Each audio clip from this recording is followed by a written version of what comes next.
Good evening. Good evening. If we could just, for a moment, we're going to get to talking sort of in a group setting in just a moment. I want to welcome everybody to the Studio City Neighborhood Council meeting. It's a Friday night forum. And the idea is really that we do want to hear from you. So I will stop talking very soon, I promise. But I wanted to just kind of orient us about what we're doing and why we're doing it and that kind of stuff. So for starters, we do have some people from our neighborhood council. Alex Isbicki is here. And I saw others too who helped come set up, and they'll be back later. Oh, Mr. Radow, who's the Public Safety Chair Committee. And I see some people from the past as well. It's great to see people. And so the purpose of this is to talk and hear from people in Studio City as we face in the middle of the next year, this year, frankly, an election for a new neighborhood council seat. So we want to hear from people who have things to say, who might want to participate either as a candidate or just helping us define what our neighborhood council is. Now, there is some facts about Studio City that we want to share, and there are also some, subjects that we brought up as a guide, but we really want to hear from you, and we do have information about those things. Some of our committee members will address questions we just had, and I'll start with that. A question about preferential parking districts. The question was, what are they? And can I get one? Which is an interesting question. So what they are is it's when a neighborhood can get a certain number of contiguous streets and signatures from those characters. They can apply for the placards. You probably have heard about this program. It's a $40 opt-in for each member of the community who signs.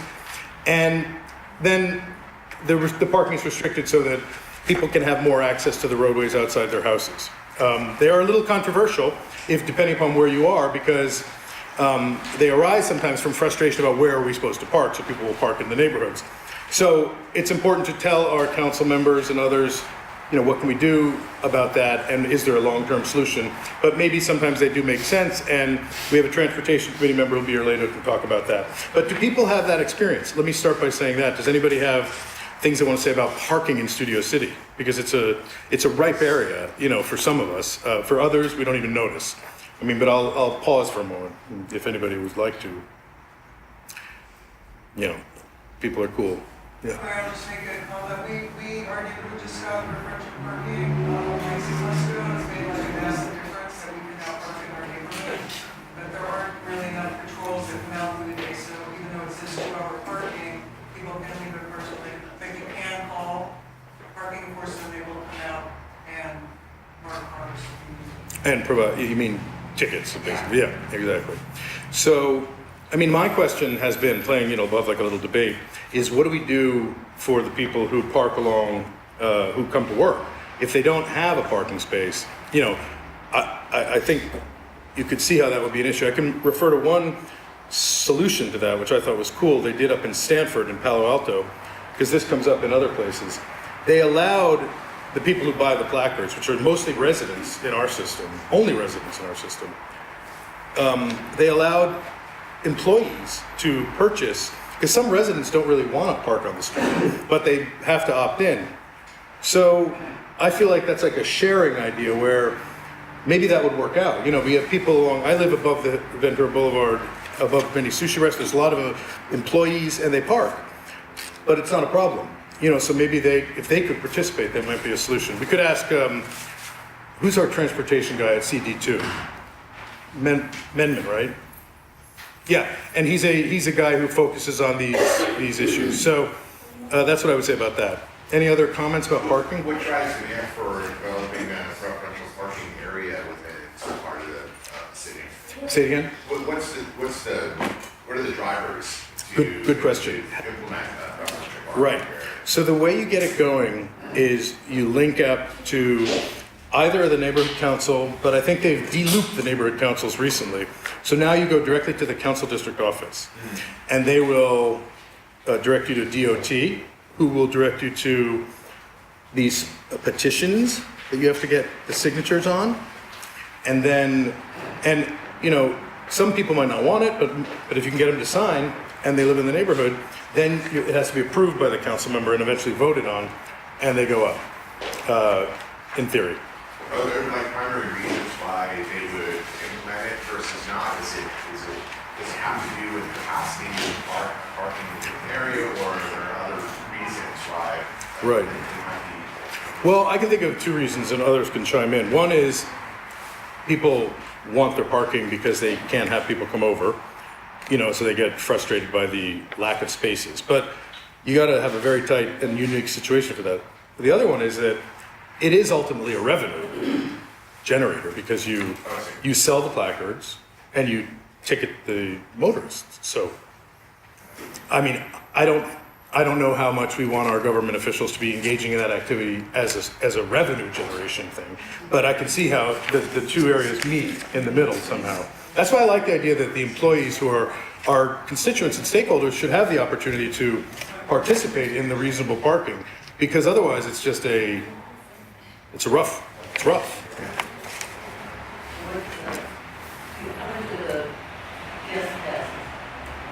Well, you can choose if you want to get them, and they're, it's like They're fairly cheap, right? yeah, $20 for 6 months. You know, people that live in the areas that use their cars. Right.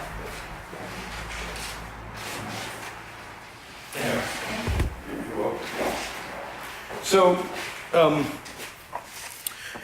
yeah, I mean, I think that it's a good question. What are we getting involved in? I mean, when we can wrap it up here in a moment if people are enough with the parking, but it is a good question, what is the big plan? Because one of the people who was here earlier said that in her neighborhood, it was not in place, or right next door to her, it went in place, and then all the cars moved right into her neighborhood.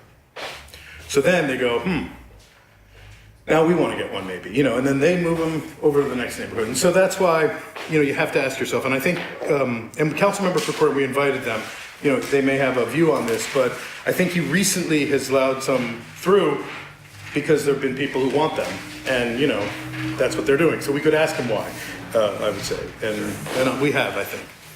Yes? You could also say it encourages a business to promote ride share or biking or public transportation instead of having to drive their car and use rides. That's a great suggestion. That's exactly right. A great idea and I think people have tried to engage, her speech involved, the business, she was frustrated that the businesses were not handling some situation where they didn't have to park in the neighborhood. But I could see the business side of that too.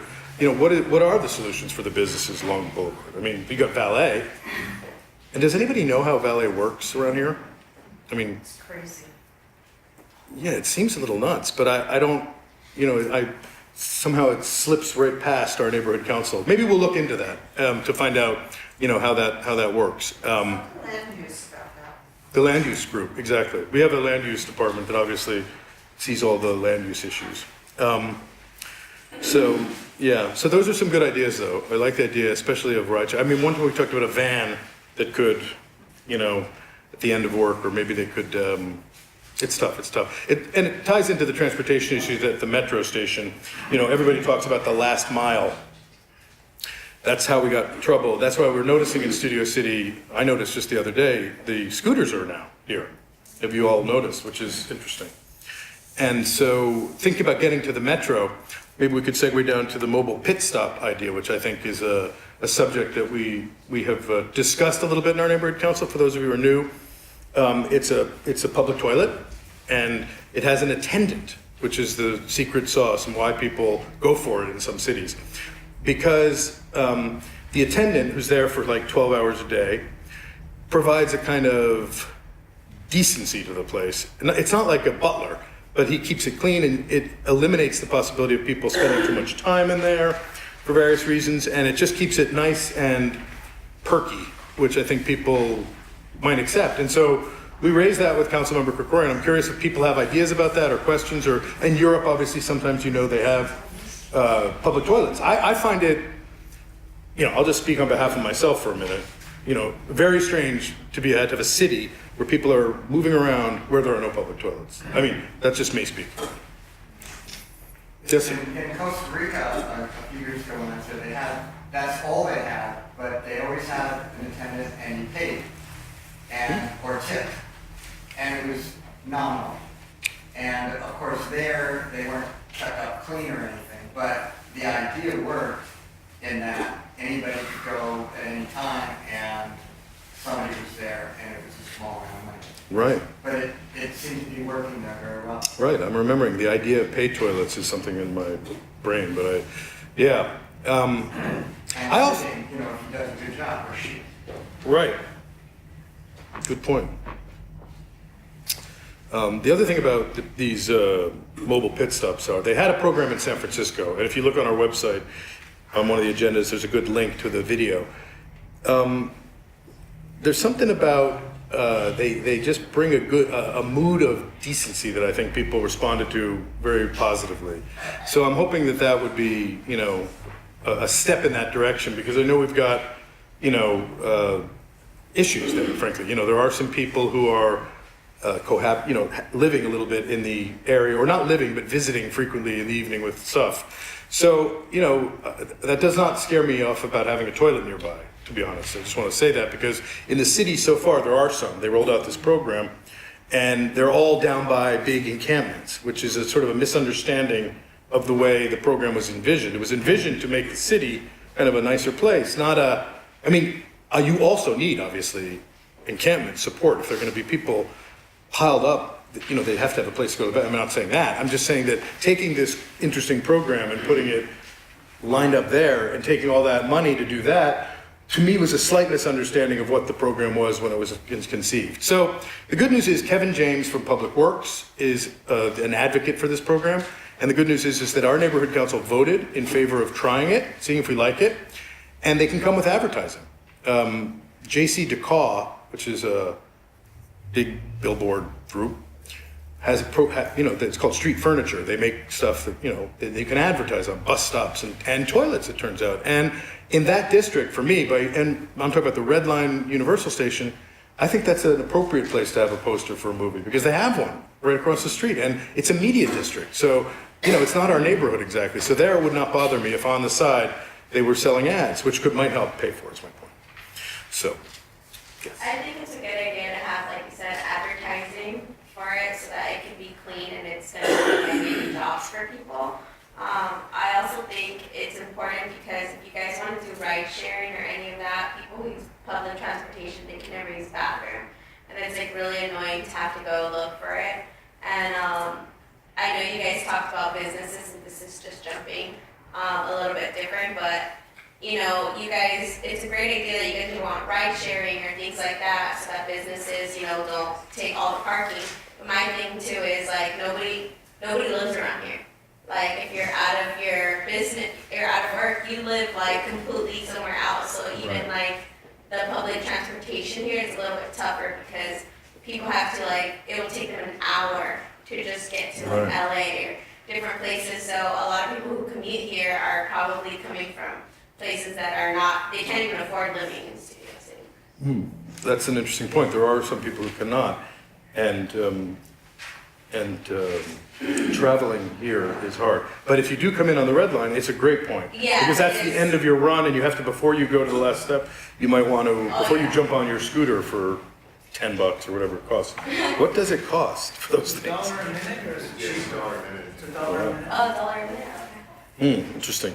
But that's a great point. I mean, that's an interesting point also, that thinking about people traveling from a distance and being able to really, I love that. So, and the neighborhood council voted for it. So we're waiting for Krikorian to embrace it, and we think he will, because it's, how can you say no, with all that money? NBC Universal has community benefit money that they provided for our community, and so how could they not love this? Well, of course, I say that I'm not stupid. They'll find a way to not love it, but we'll see. Maybe they will, maybe they won't. I think it's a good idea. And don't hesitate to let them know if you agree. I mean, our neighborhood council said, let's try it, and I think that says a lot, because we don't agree on everything, but we agree on something. So we'll give that a whirl. So I know there are a lot of people here who have, and before people have to disperse, I want to feel free if somebody wants to make a kind of a presentation.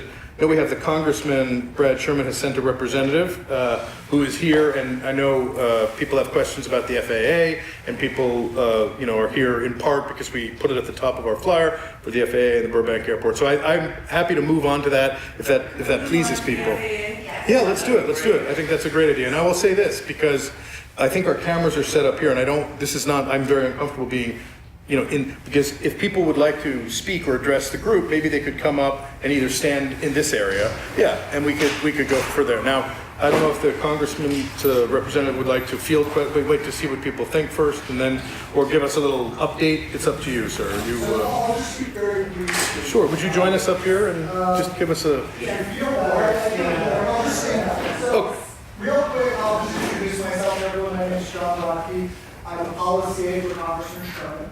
The Congressman has been working on the issue of aviation rights and the current issue particularly for quite some time. I also want to just do a quick plug. The Congressman is having an official town hall on the 19th at Chatsworth High School at 2 o'clock. We will be discussing the aviation noise issue there, and we'll be able to hear from the Congressman directly on that issue, and there'll be an opportunity for residents to ask questions as well. For this evening, what I would like to do is I would like to, as an aide, spend my time listening to residents. I've been listening to individuals for well over a year, specifically on what is happening here in Studio City. But I'd like to take this opportunity to hear from whoever's here tonight. And I would love to talk with people one-on-one afterwards if they have individual specific questions. That way we can be respectful for everyone's time if someone wants to voice a particular perspective. So I'm not monopolizing it, or one person is monopolizing it. If I can just, by way of history, how has the airline routes changed? Where was it like 35 years ago? That is a very complex question with a long, complex answer. One thing I can give you very quickly, and very short, clearly accurate responses. The Burbank Airport did commission a study, and they held a public hearing on it. And the Burbank study did acknowledge that the airline routes have shifted south across Oregon, Greater Country, across the 101. If you want to see exactly what they said, the study is publicly available. South meaning? South of the 101. Yeah, because I live, I'll just to be the victim here, I live on the hill above Carpenter Avenue School. So I have to admit, but I can't remember when it changed, but I absolutely get air traffic. I mean, I don't want to kid a kidder, Yes, in the The back. way that I kind of like to explain it to people is basically the way that the airplanes used to take off through Burbank was kind of like a triangulation. So basically, when the airplanes, oh, okay. When the airplanes took off, Do you want to come up and join us at the front? I think it's a good practice. We can, you'll like it.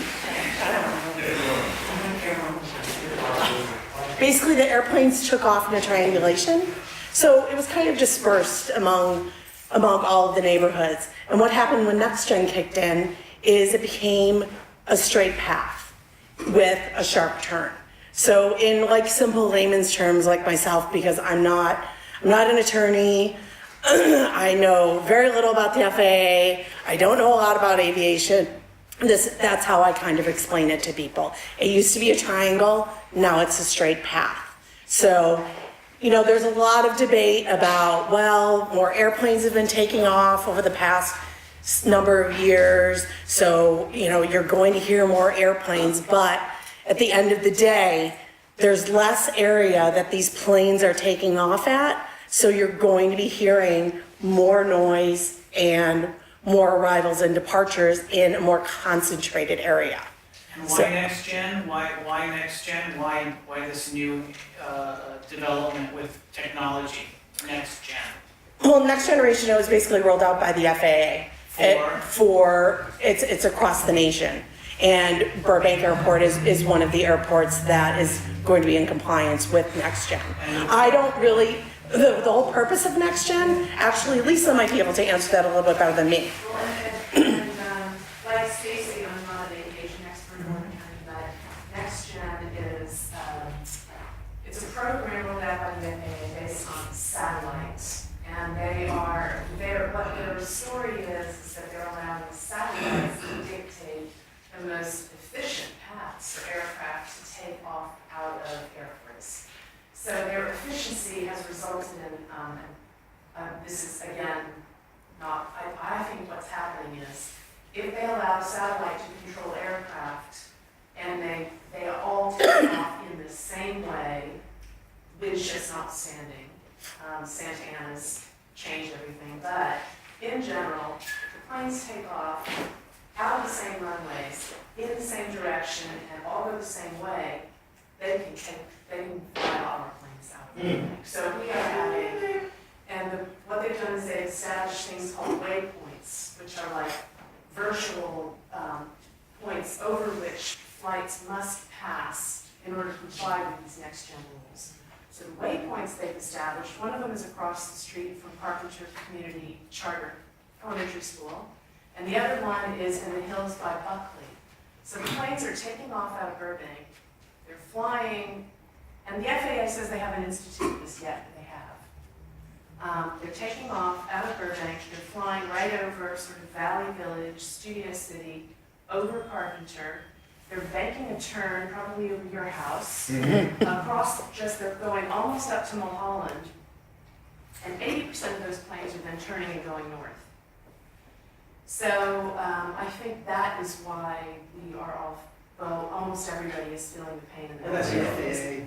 FAA. It's the FAA, so, Feel free to come I on. also- Yeah. I just Lisa, wanted to come on up. comment about the reason is, this next gen was also sponsored by FedEx and the airlines, because by flying lower and closer together, they're saving millions of dollars on jet fuel. So the efficiency is for the airlines and the corporations, not any concern for the people underneath. So we're getting all those flights lower, closer together with the pollution and the noise, so the airlines save billions of dollars. Yes, Those sir. are the ones that sponsored it, and the new head of the FAA used to be an airplane lobbyist. Just so you know. yes. And his name is Dan Elway, if you want to write a letter to send him. Yeah, leave us some information. He'd love to hear from us. Yeah, so to add to what everybody said, which is all accurate, yeah, one of the beacons in the air, which is right above me, is like Colfax and Ventura, so that's one of the other ones. And also the reason that they stopped at Mulholland, and it's an extra narrow pathway, is because of the Benedict Hills settlement. And I would definitely urge your office to, we need LA or some kind of counter suit, because that was done, it seems like in back rooms between some wealthy homeowners and the politicians. And that forced all paths to be north of Mulholland. They aren't allowed to fly based on that settlement south of Mulholland, which is where Benedict Hills estates are. So they veer off where the really rich people live? They make sure to veer off right before they get to the Benedict Hills people, and that's why they can't go south of Mulholland. Well, and also the Benedict Canyon settlement is public knowledge. You can actually read it if you'd like. Now to force. Right, they were heavy-handed to actually get it out, and Upper LA and a couple of other groups really forced that to get that paperwork out to the public. And that is on Upper LA's website, if you wanted to go ahead and read through that, read the settlement and read all the clauses in there, so you can get a clearer view of what that is.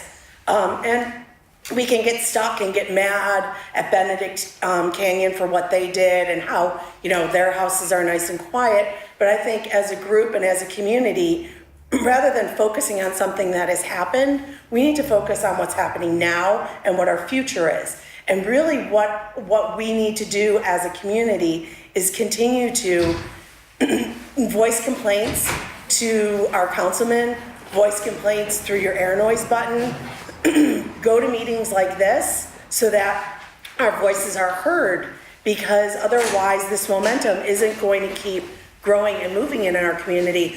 Two people that are neighbors of mine, not in Studio Village but have owned homes, they're moving because of the noise. They're going to be moving to the Northern Valley because they just can't take the noise anymore. And this is such a great community. I don't want to see that happening to a lot of people, because I know we can stand up and we can win this, but we've got to be in for the long haul. Yeah. I have a, yes. I just wanted to say, sorry, because I wasn't finished quite with that. This is part of our program. What do you see Stacy, what you're saying is And good night. definitely accurate. We have to move forward. The reason I bring up Benedict Hills and why it's so important is because we're talking about wanting to disperse the flights. Right. The flights had a very, a large dispersal area when they could fly over that area, because they could go south without having to veer over us. They had a much bigger area to travel, and that would add a lot. And also, if they would take off toward the Burbank, Glendale, Pasadena area, and there's another thing where you might be able to come in because they own the airport. And I've heard that some of the mayors, one of the mayors said that, you know, no way are they going to fly over my city. Yeah, over So- my house. Yeah, so essentially, that would give another huge area to disperse it to the east. So we have to Well, consider all of these. I totally agree with you, and I think that those are excellent and valid points. That's why we hired an attorney.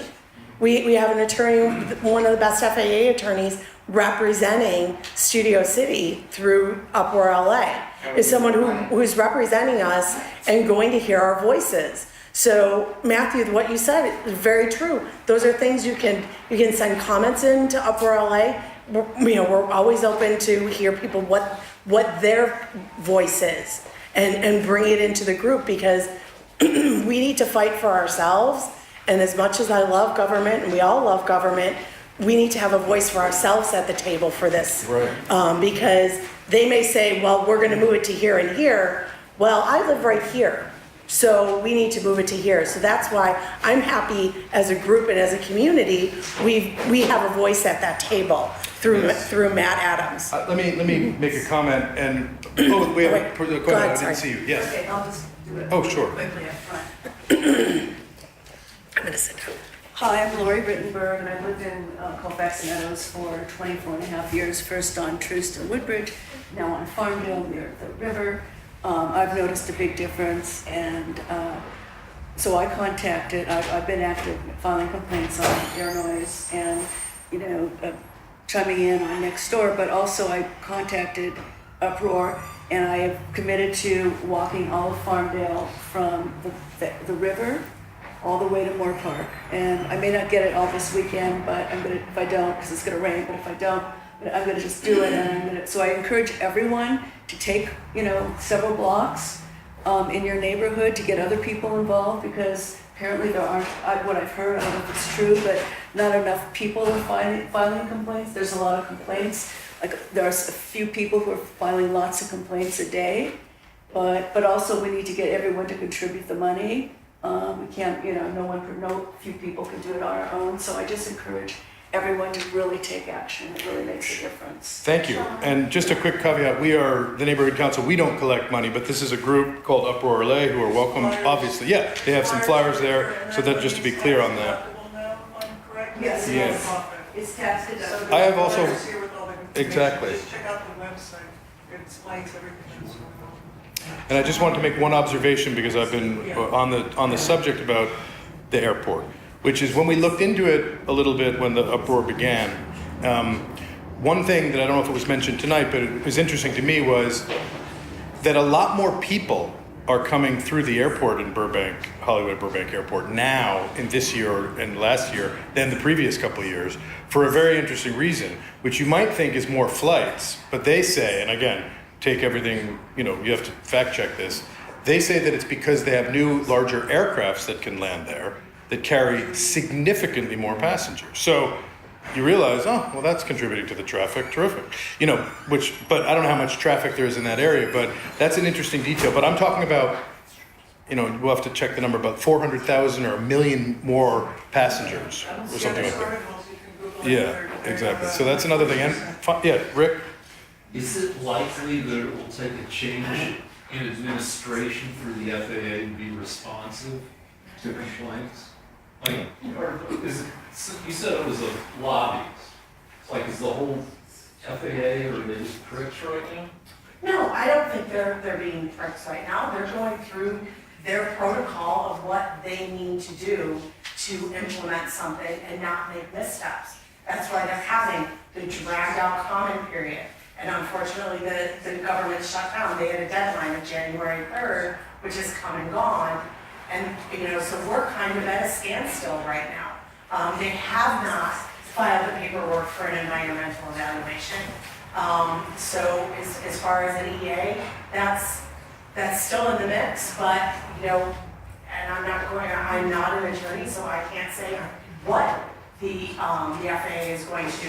They still have their options open, but they had a deadline and it passed based on the shutdown. And an EA, there was no paperwork or anything filed as far as that is concerned. So is there an environmental evaluation? I don't know, but nothing has been filed for. So they're kind of still in the same predicament that we were when the comment period was over. And also, you were asking about the administration. I don't think it's administration related. I think this started like over a decade ago, during Bush, during Obama.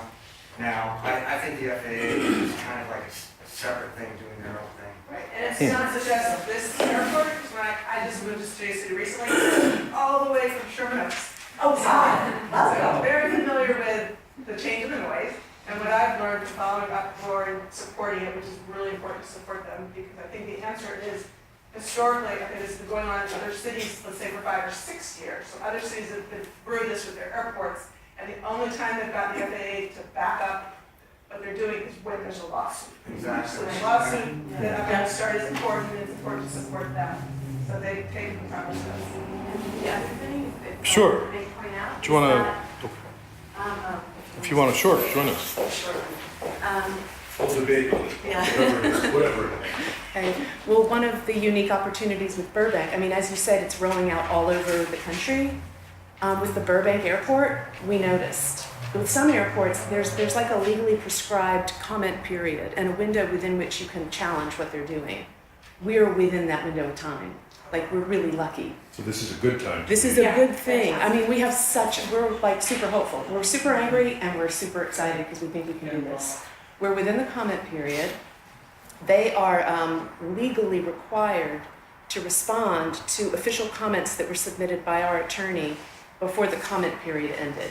So it was a lengthy, detailed report based on your input, our input, the community's outrage, and a lot of scientific evidence on what was exactly happening in our communities. Those comments were submitted by our attorney. So, as Stacy was saying, the FAA are legally required to respond to each and every one of those comments. And that was put on hold by the government shutdown, but they still have to do that when they come back. Is it like a CEQA lawsuit, or is it different than that kind of a lawsuit? I mean, Well, we're suing, you're we don't suing have a the- lawsuit oh, yet. Oh, I see. So, It's just a series of complaints that have been right. registered as a packet and. Exactly, and you can see those also on the website. There's a click-through Right. link to exactly what was said in the complaint, or in the, Okay, in the great. comments. Well, sure. And- Yes, Mr. Zbicki's been waiting. I just want to, if you could Sure. stay up there for a second. That's perfect. As a person who woke up 2 nights ago with a landing at 4:45 in the morning, did you hear that It wonderful was a one? FedEx plane, too. Of course. And I could be completely off on this. I don't believe passenger traffic in Burbank is going up. In fact, it's the most expensive if you've ever tried to travel anywhere. I'm going to LAX because I saved 40%. I believe they want to supplant their income with commercial traffic and packages like UPS and FedEx. And the only way to attract these people is to make their costs less. Yeah. Lower takeoffs, less fuel. Why not our hub? Why not, folks? Come on out, because we're not getting as many passengers flying through here. So I could be wrong completely. But the thing about the trajectory, We'll fact check him on that. He's wrong, no, but the he's thing about the passionate. trajectory, and Craig and I were at that Burbank meeting. They didn't tell us that because we were looking at a model that's two-dimensional, but they didn't show us the altitudes on those models, did they? Yeah. So right. So they said, look, it looks the same. Look at the spread; it's the same. You know. So my point is that if the UPS, FedEx, and commercial packaging with Amazon the way it is, that could be It devastating. already is devastating. I know it is, but meaning they want to just whore out Right. Burbank Airport to commercial traffic. But they're doing that all over the country, the same thing. Great, And the low altitude is part of the next gen all over the country because it saves them fuel. Fuel, Right. yeah. Sir, And Burbank yeah. Airport has like a 40% increase of passengers. Question for you, Nick. Okay, I am confused, and I posted this on Next Gen Thursday, so some people may have seen it. Okay, you have the FAA, who the Burbank Airport says is the only entity that can direct the path. Right. Yet when we complain through air noise, that only goes to Burbank Airport. Right. And, It goes to Veterans too. okay, but Right. I'm just Well, saying we the get airport, responses. it goes to the airport. Airports, And the yeah. airport says, and they even wrote me a letter, a note, Yeah, I got one of those. saying, we can't do anything about these complaints, we have no Right. control of it. Right. So, in other words, they're saying you're just wasting your time sending thousands of complaints. So, and then the other thing is the airport, what was it? Oh, there was another area where you could complain, but you don't necessarily get the people listening, and I forgot what that was. So my question is, how can we complain directly? Is it only to the FAA and to our politicians? Or can we complain elsewhere and not waste our time? My opinion is yes, you do all of it. I mean, the Burbank Airport is going to try to make us think that the complaints are falling on deaf ears because, oh, it's the FAA, it's not us. But I think they've written 3 official letters now to the FAA saying, Okay, we yeah, need to so change. that And they was probably the- don't want no, to that change, reminds me, but that was the other point that I was gonna say. Yeah. That's where it's contradictory. The airport says we we cannot, can't do anything we about can't it. do anything about it, yet they say we hired a consultant based on people's complaints in the Right. past. Yeah, So that's where it's contradictory. They say we can't do anything, yet they did hire. Right. well, they wanted They're to, consultant. What about the noise, well, level of the noise? right, you can complain. So the other thing about that is, I think, so obviously the fact that they're telling us, stop doing this to us. I mean, I think they're being overwhelmed with complaints, which is great. Yeah. The other thing is, right now we're in sort of a pre-litigation period, trying to negotiate with the FAA when they come back. If they don't, and they make those waypoints and those flight paths permanent, at that point, we sue them.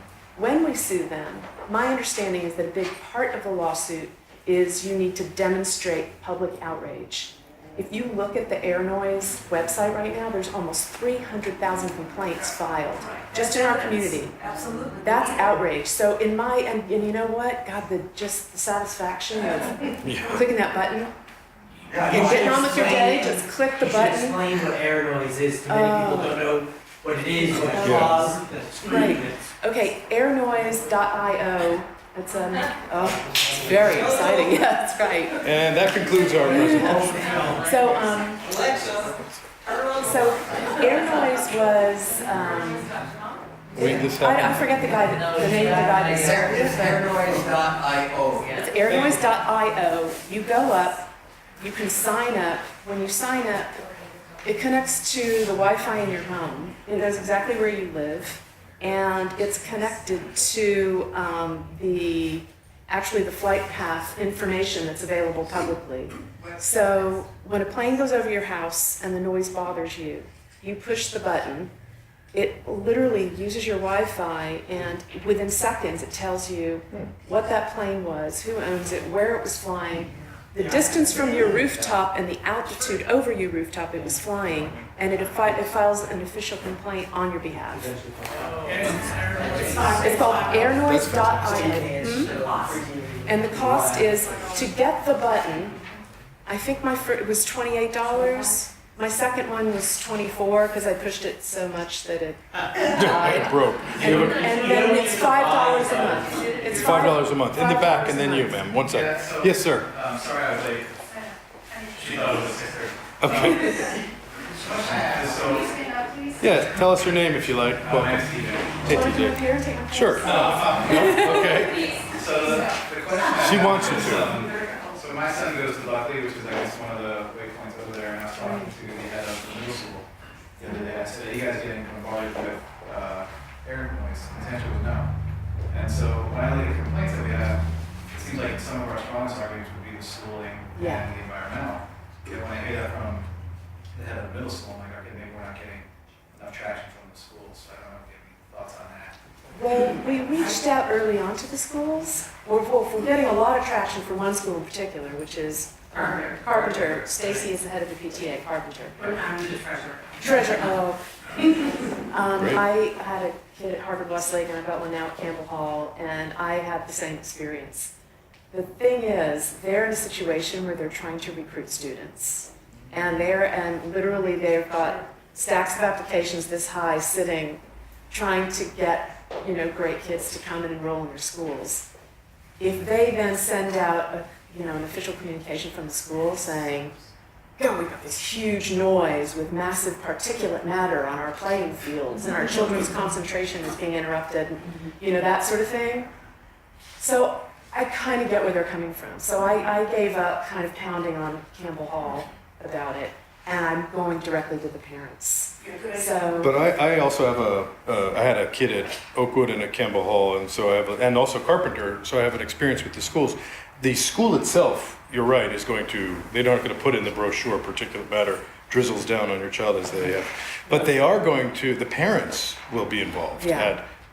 possibly, because those are individuals and they live nearby and they don't and they don't have to, in other words, I think rallying the Buckley parents could help if as opposed to the school itself where they're not as political overtly. What about from the environment? Because I guess when I look at a complaint, and look, I hit my buddy one time on Sunday, so obviously we're affected by what's going on. yeah. It seems like some people say, hey, you gotta do that and spoil the room up the noise, too bad, sorry. Right? But if you get like some of the other arguments, like the environmental side of school side, isn't that a stronger kind of? It is. And that was included in our official comments to the FAA. Are we strong on the environmental side, I guess? On the environmental side, and the fact that I think we counted it up and there are over 10,000 school children that would be affected by the next gen flight paths. Yes, I'm sorry. I just want to make one point. Sure. Oh, no, I'll sit down for a minute. It's okay, no, I just wanted to make this point.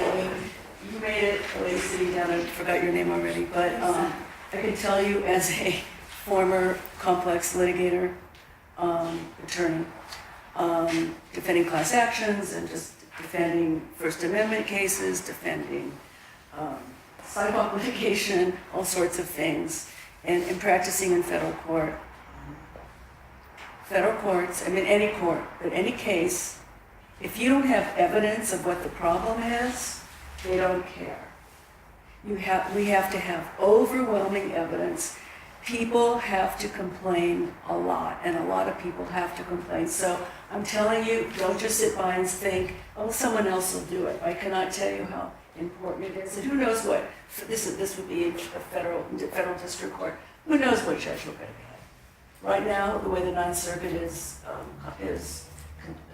composed, chances are it would be in our favor, but you never know. Supreme Court, not so sure. So I'm just saying we have to really be as strong as we can.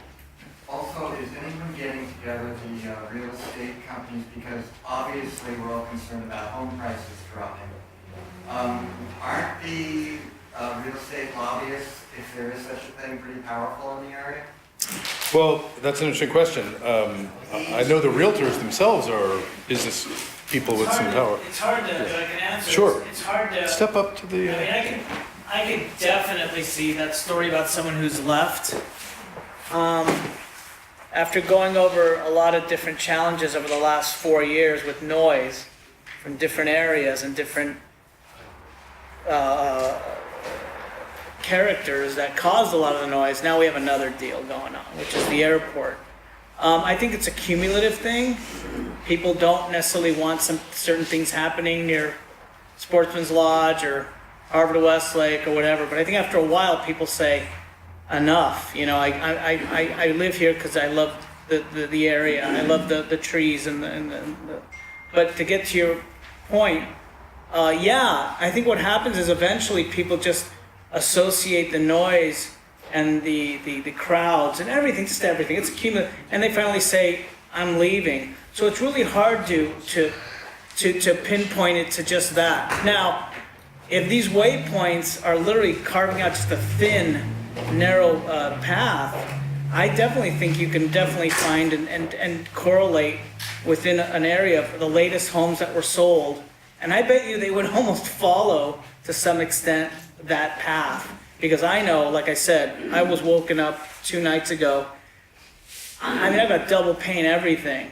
And that thing shook my house. I don't know how low it was. Anyone took a reading on that FedEx one, but I never get woken up in the middle of the night. So getting to your point, yeah, I think you'll be able to show that there's definitely been But a. you know, if anybody, like maybe Stacy, you know, or with Upper LA, if they reached out. You know, we're doing a lot of like one-to-one communication and outreach, and so it's sort of person by person. The people we're, I think, on the brink of having the best success with as far as supporting the fund, let's be honest, are developers. Real individual realtors might not have as much Okay, to no, say. developers. People who are tearing down bungalows and building very large homes and several in succession, very interested in Okay, getting good. their gear. Let me ask a question in the interest of transparency. What does it cost to hire an attorney for this kind of work? Well, it's on the web. Yeah, but I mean, just out loud, is it, do we know how much? $100,000. How much? Upwards of $100,000. In excess of? The pre-litigation was 30, and then the litigation is one third, but I know it depends on what we wind up litigating for. Okay. So we're starting at 1/3. Right, and I think there was a conversation before we started, just to make it clear, there's a group, couple groups perhaps, in fact, who have hired a private attorney to bring a lawsuit. Is that right, to bring a lawsuit or to advise for the moment? No lawsuit yet, there's one group. One group, okay. But then also, for the record, our council district office is led by Paul Krikorian, council member, and he and Michael Fuhr, our city attorney, have been warm to this entire fight and are also, if I have it correct, hiring a private attorney. Yeah, I think they are, they're using, city is using its own counsel, and they're also using the law firm that won the, so in addition to the the, suit against the FAA in Phoenix that was successful, the city of Phoenix hired a law firm, Right. and the people of Phoenix hired Matt Adams. We have hired Matt Adams, Oh. and Mike Fuhr and the city has hired that lawsuit, Oh, that same so- team. So our attorney, who's worked with that firm before, are now working together again. Wait, so the city already is doing something? They they're not, they're prepared, they're preparing for possible litigation. And right now they are putting pressure on the FAA to do. so this is the Phoenix Does Not Rise initiative in Studio City. And by the way, a lot of, if anybody asks if we're being selfish, and we just want to spread the wealth. That's right. We want it so it's dispersed. That's and- right, just dispersal and altitude. Right, I was gonna bring that up because it's like the preferential parking thing, you know, if we get relief, does Encino get ahead of, you know, we do want it to be shared. I think that's reasonable.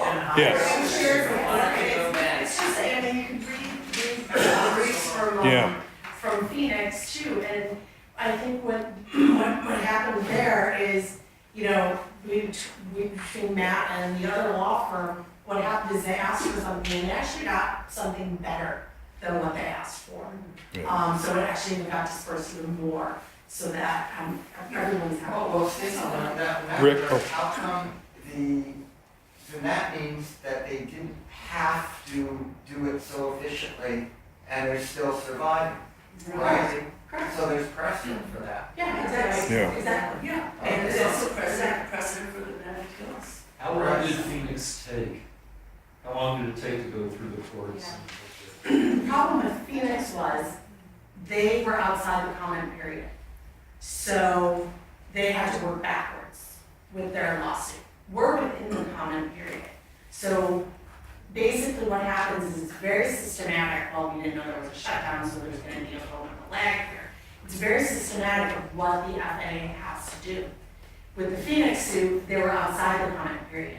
So they had to work backwards, so it took a little bit longer. I'm not gonna give you the exact time frame because I'm horrible with stuff like that, but you can Google it and they'll give you the time frame. I think it was, I'm not even gonna guess. I'm not even surprised because it's actually comparing an apple to an orange because we are, like Lisa said, we're in it. We're going step by step by step with the FAA, whereas with Phoenix, they had to work backwards. So we've got this totally working within our favor. So Right. working with the FAA affect Van Nuys also though? Like, are we trying to change the waypoint? Because the private jets would still go to that waypoint. Yeah, the Congress, I don't know, VAS do you know is that? completely separate from this. Right. It's a completely separate airport, and I believe Van Nuys is owned by LA. Yeah, it's something completely different, and We get, I mean, off air, I mean, I definitely. Yeah, we're getting more. Van Nuys, I think there's a separate group being formed with that. And they're not in a comment period or anything right now. It's just basically complaining and getting the word out that the Van Nuys airport is bothersome as well. Right, and also the Congressman Sherman is having a town hall where there will be some discussion about this, and he'll be providing an update. I think you said the 17th? Oh, the 19th, sorry, no confusion, the 19th. What day of the week is that, sir? Saturday. It's a Saturday, town hall, Saturday, town hall, 2 o'clock, Chatsworth High School. 2 o'clock, Chatsworth High School, with the congressman on that subject. But we don't want to, if people have, other things on this subject, let's I just just, want to say one last thing, I think the takeaway is that everybody can get involved, even if it's, voluntarily, just if you can complain, if you pick up a flyer, you can instructions on the email, because at the very least, if you can just send out emails or letters, to parents, just not to expect that somebody else is going to take care of it for you, like we're kind of all in this together as a community to make the change. great. Before, are you leaving the carpenter mom? Just 1 second, because I think we have somebody from, we reached out today. That's very cute. Well, I just wanted to tell you that we reached out today, earlier in the day, because we realized everybody wants to know about the school strike. So we asked both the, Mr. Bootner's office, who's the LAUSD, and also the union leader, Mr. Caputello, and both were a little responsive. And I think we have somebody here from the district, from the LAUSD, to give us a little update. If you're interested, he's here. Would you like to take a moment, a little break, while we just take an update from somebody who, come up, please join us. Tell me your name. This is Elmer Roldan from the LAUSD. He works for Mr. Bootner's office. Yeah, hello everyone. Thank you so much for opening your doors and your meeting to me and the district. My name is Elmer Roldan. I'm the Director of Civic Engagement, and I appreciate the opportunity to be here, but also I hope that this is not the last time that we get to interact, as I want to be able to open up the lines of communication with folks such as yourselves that are involved in civic issues. I'd love to start by sharing where we are today. So both sides just walked out of the bargaining session that was had today, where the district made an offer of $130 million in addition to what was on the table to the union.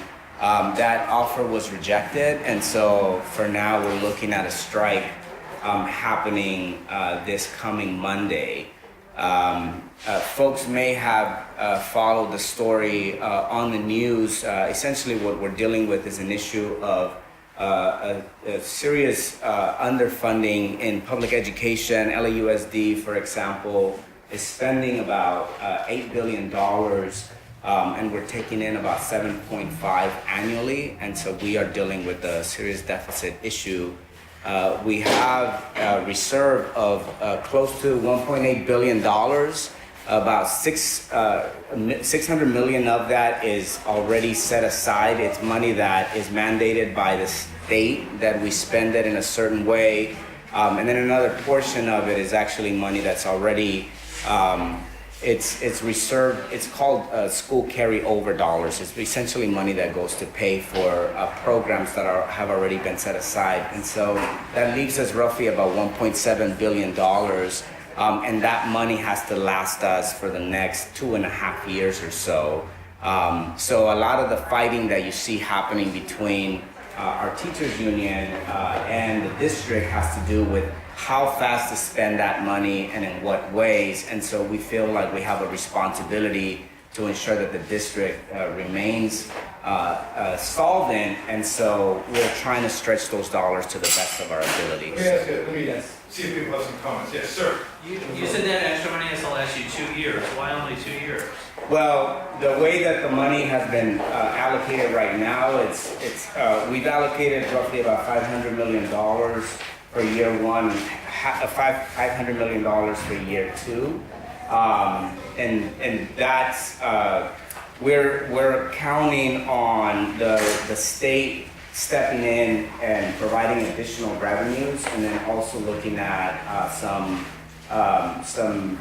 there's a ballot measure that's going to be out for voters in 2020, as well as some local efforts as well to increase revenue. How far apart do you think we are? When you say 130 years. Right. How Yeah. far apart?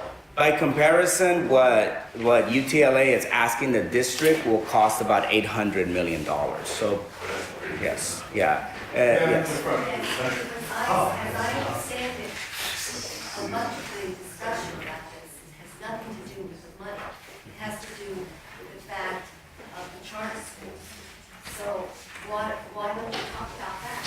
Why don't you talk about the fact that he does not, he wants charter schools. He's trying to do everything he can to eliminate public school education.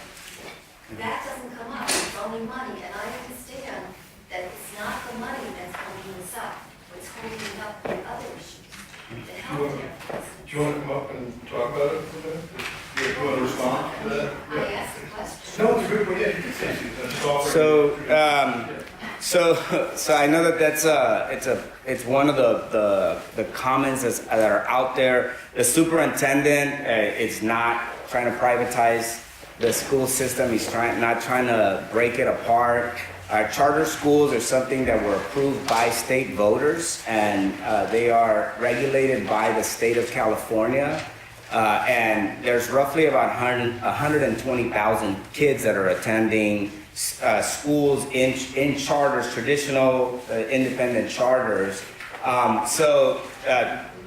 I? Yes, sure. We're not talking about the same type of charters. My granddaughter goes to Riverside Charter School, but it's still inside the LAUSD school district. Right. Charter schools that I'm talking about are the ones that are not, they can refuse students. In other words, they can refuse to take public school students. So for instance, children who are handicapped in some way, a charter school can say, no, we don't want to take these students. Those students that don't do well, we don't want to take these students. It's a very subtle way of segregation. So that is what my understanding and what I've been told about future is, that's what he's pushing. And that's what he teaches me. Again, I'll reiterate that is not part of the superintendent's plan. Yeah. Okay, Mr. Cole. Okay, I'm sorry, I didn't want to cut you off. No, You're good? Okay.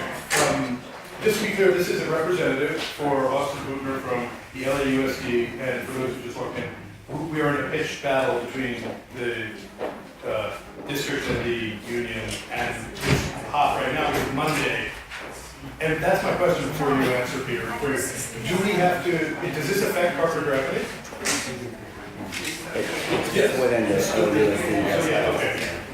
So I had a question. Years ago when the lottery started, we were all promised that the funds would go to the schools. I have a feeling it all went to the general fund, as most of these things do.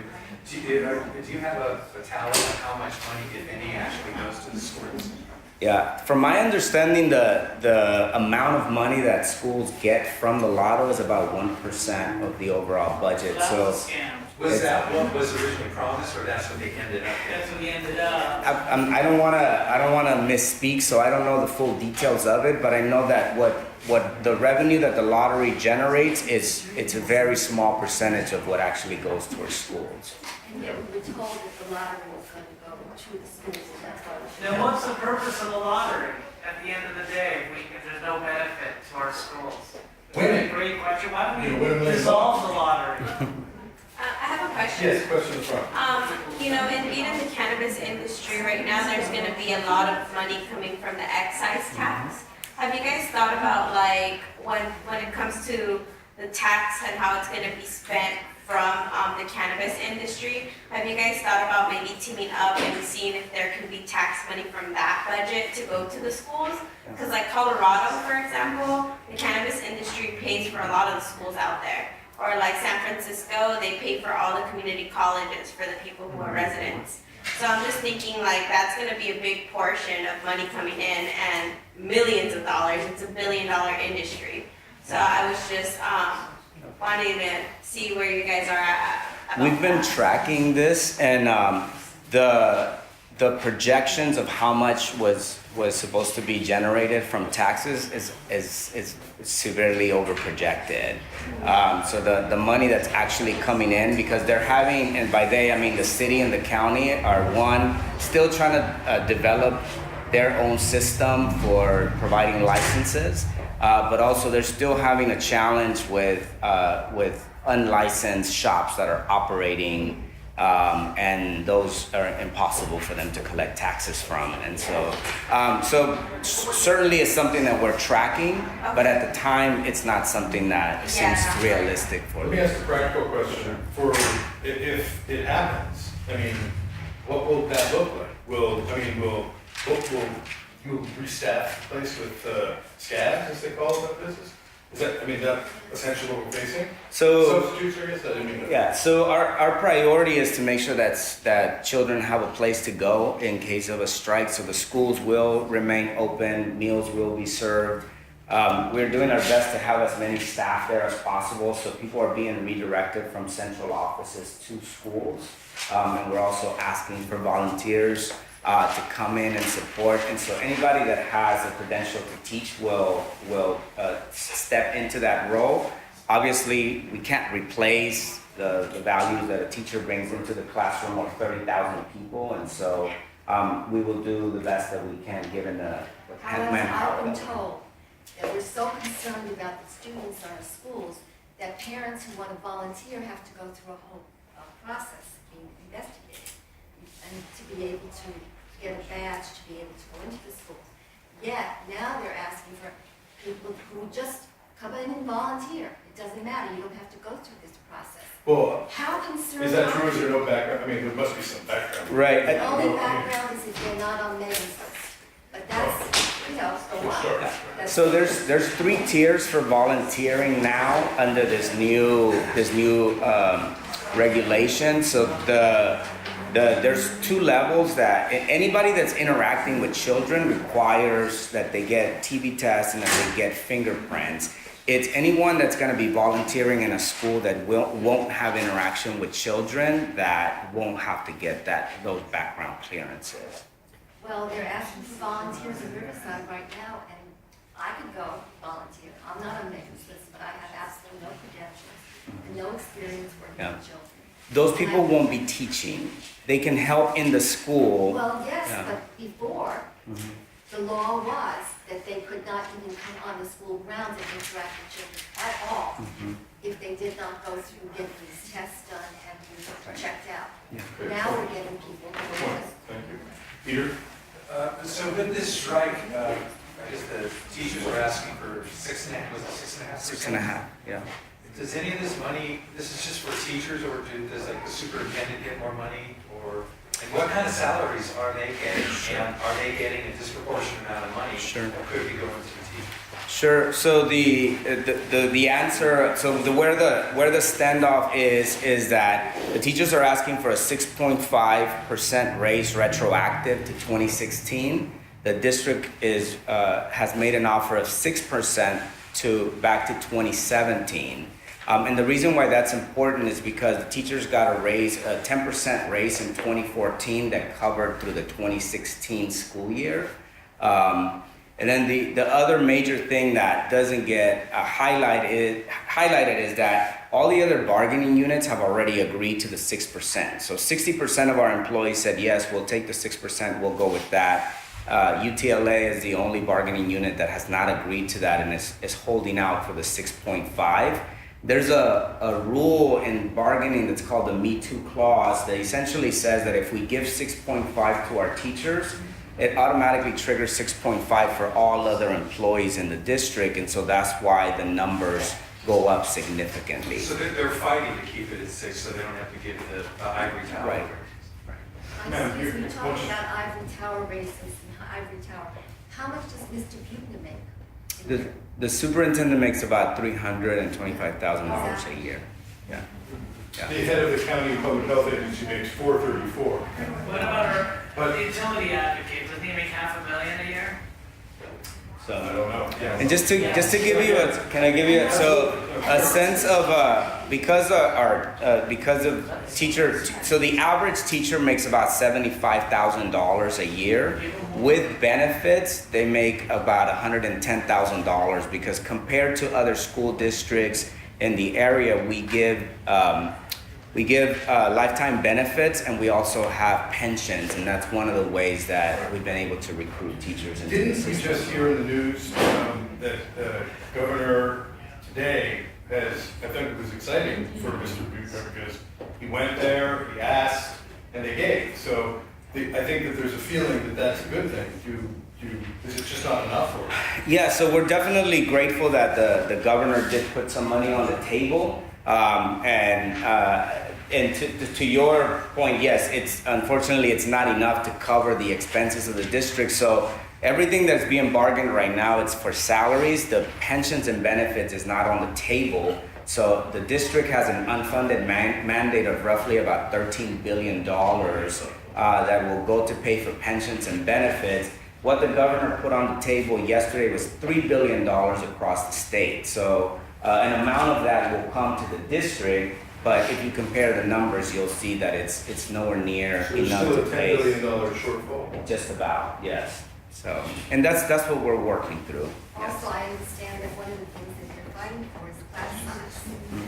50 students in a class, do you think that's right?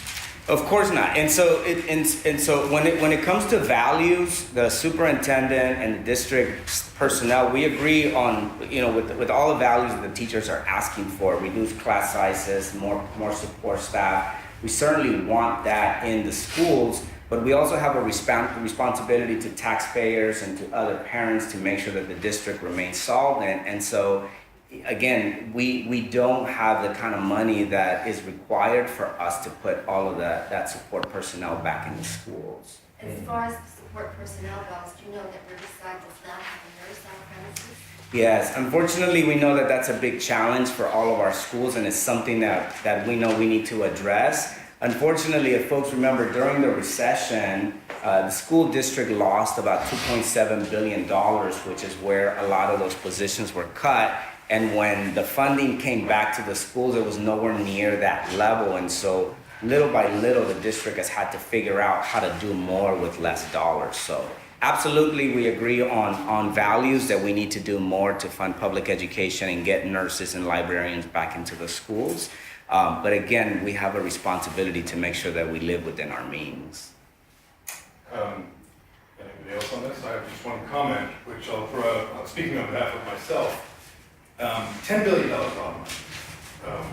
If you contextualize it, you can see that I think they're talking in the national news about a $5 billion wall, which nobody wants to talk about right now.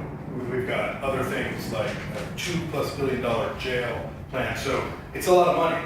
And it's daunting because I think that people, you and all of us agree that people should be paid decently, especially the people who are teaching our children. So where are we going to find $10 billion? Here's my bad, crazy idea, which is on behalf of myself. Nobody would ever agree to this. The billionaires who have taken the pledge, I believe there's 400 and something of them, or more. It's just unbelievable how much money has been given away as a courtesy to the world.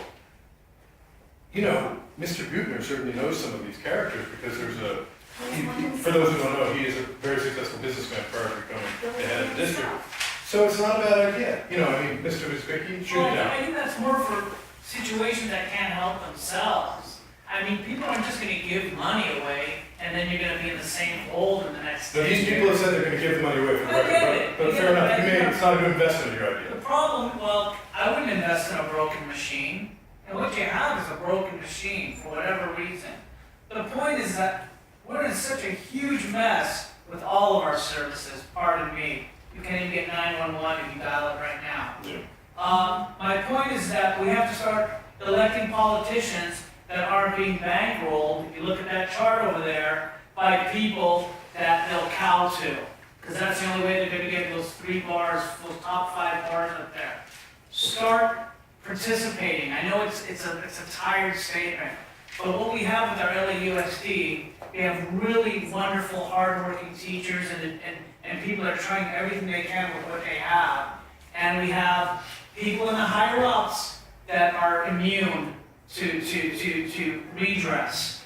And I'm sorry. No, it's great, I appreciate it. I just want to ask, is there anything to say on behalf of the district about, is it a broken system? I mean, obviously, I think Mr. Brudner came in knowing this was a hard problem, but is there a short plan or any plan to fix it? I mean, this may be part of it. There's definitely structural problems, but what I will say is that a lot of the challenges that the district is facing, just like a lot of other school districts across California, started in 1977 with the property taxes. So when we froze property taxes, it triggered California. Right, of course. So I just wanted to say that. It's a broken machine. Right, absolutely. So part of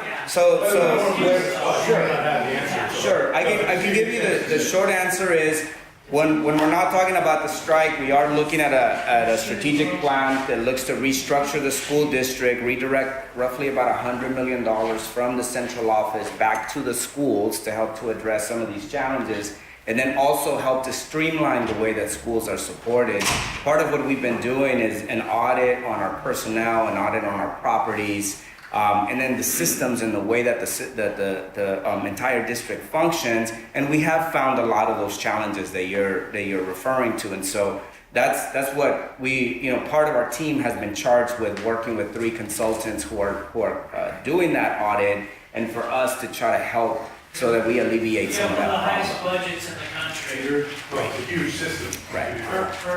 Per child, you have one of the highest budgets in the country. It's actually, so I would actually say we invest less than most other states in the nation. So we're 43rd in the nation, so we get roughly about 17. 43rd in investing in your kids? 43rd in investing in kids, yes. We get about $16,000 per child compared to New York, that they get about $22,000 per child. And then on down the line, yeah. Peter? How do our schools rank overall versus the past semester? So it depends. As a school district, because we are a district of poverty, we serve children that come into schools with a lot heavier needs. So the school district has some of the best in the nation, and then we also have some of the ones that need the most support. Is there like are we 7th, 400? I mean, what are somebody must have a list. Yeah. I can certainly send you that. I don't have it off the top of my head. Where I'm going with that is the obvious thing. So we have people making $300,000 a year in desk jobs. Like it should be, if they actually perform and raise the test scores, poverty, no poverty, figure out a way to do it, then they can get some more money. But sometimes the salary, I'm playing the devil's advocate on behalf of my, sometimes the salary reflects how hard the job is. But I agree. It's not hard. Not that hard. That's not hard. I was a daycare center employee at LA Unified. This is 25 years ago when I was in college. And the point is, our supervisor who handled 3 of the daycare centers, and I remember this number because I couldn't believe it, made $180,000 a year. She had her master's, I get it, but she also had nails that were about this long. She kind of trawled through all the yards. I'm sure she worked really hard with her reports. But the amount of money some of these administrators are making is just criminal, guys. It really is. I'm sorry. Well, maybe, you could address that if you want. Maybe not. I'm not I attacking. don't want to attack. I apologize. I think, but I appreciate it coming down, and. I wish I was making $180,000. Fair enough, so he's not making, he needs to get that stuff. Other comments? I hear you. I share your concerns and your frustration, and I would love to open up the lines of communication, and maybe come back another day and present the strategic plan and help to answer some more questions. I mean, part of what the superintendent has set out to do is to ensure that we open up the doors so that more talks are happening with folks such as yourselves who are already very engaged on issues that are happening in your communities. And so if you welcome me back here, I'm more than happy to come back here, and I'm then happy to invite the superintendent himself to come here and have a conversation with you all if you have a question. Oh, no, I just had a comment after Oh, when sure. he was done. Okay, so thank you for joining us. Sure. So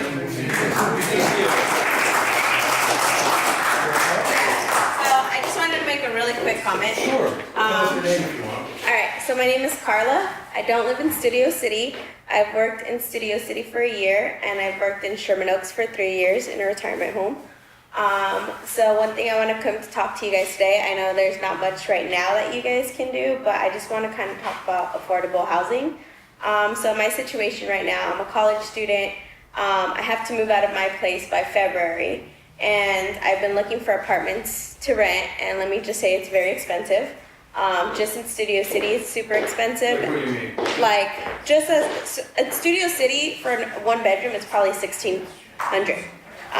For Van Nuys, it's $1,300. Van Nuys is like $1,300 to $1,500. So my thing is, I do public transportation. I don't have a car because I can't afford that right now. So I go to school in Valley Village and I come to Studio City. So majority of my time is spent on this area of town.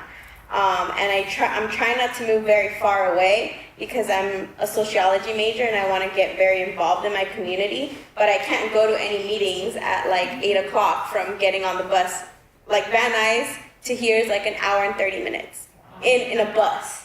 So it's just like different things like that. And so I just want to. I just want to understand. From Van Nuys? No, from right here. If I was to go to Van Nuys, it'd be like my house. It'd take like an hour and 30 minutes. Because you have to take The buses. Right. Yeah. It's So. great to connect.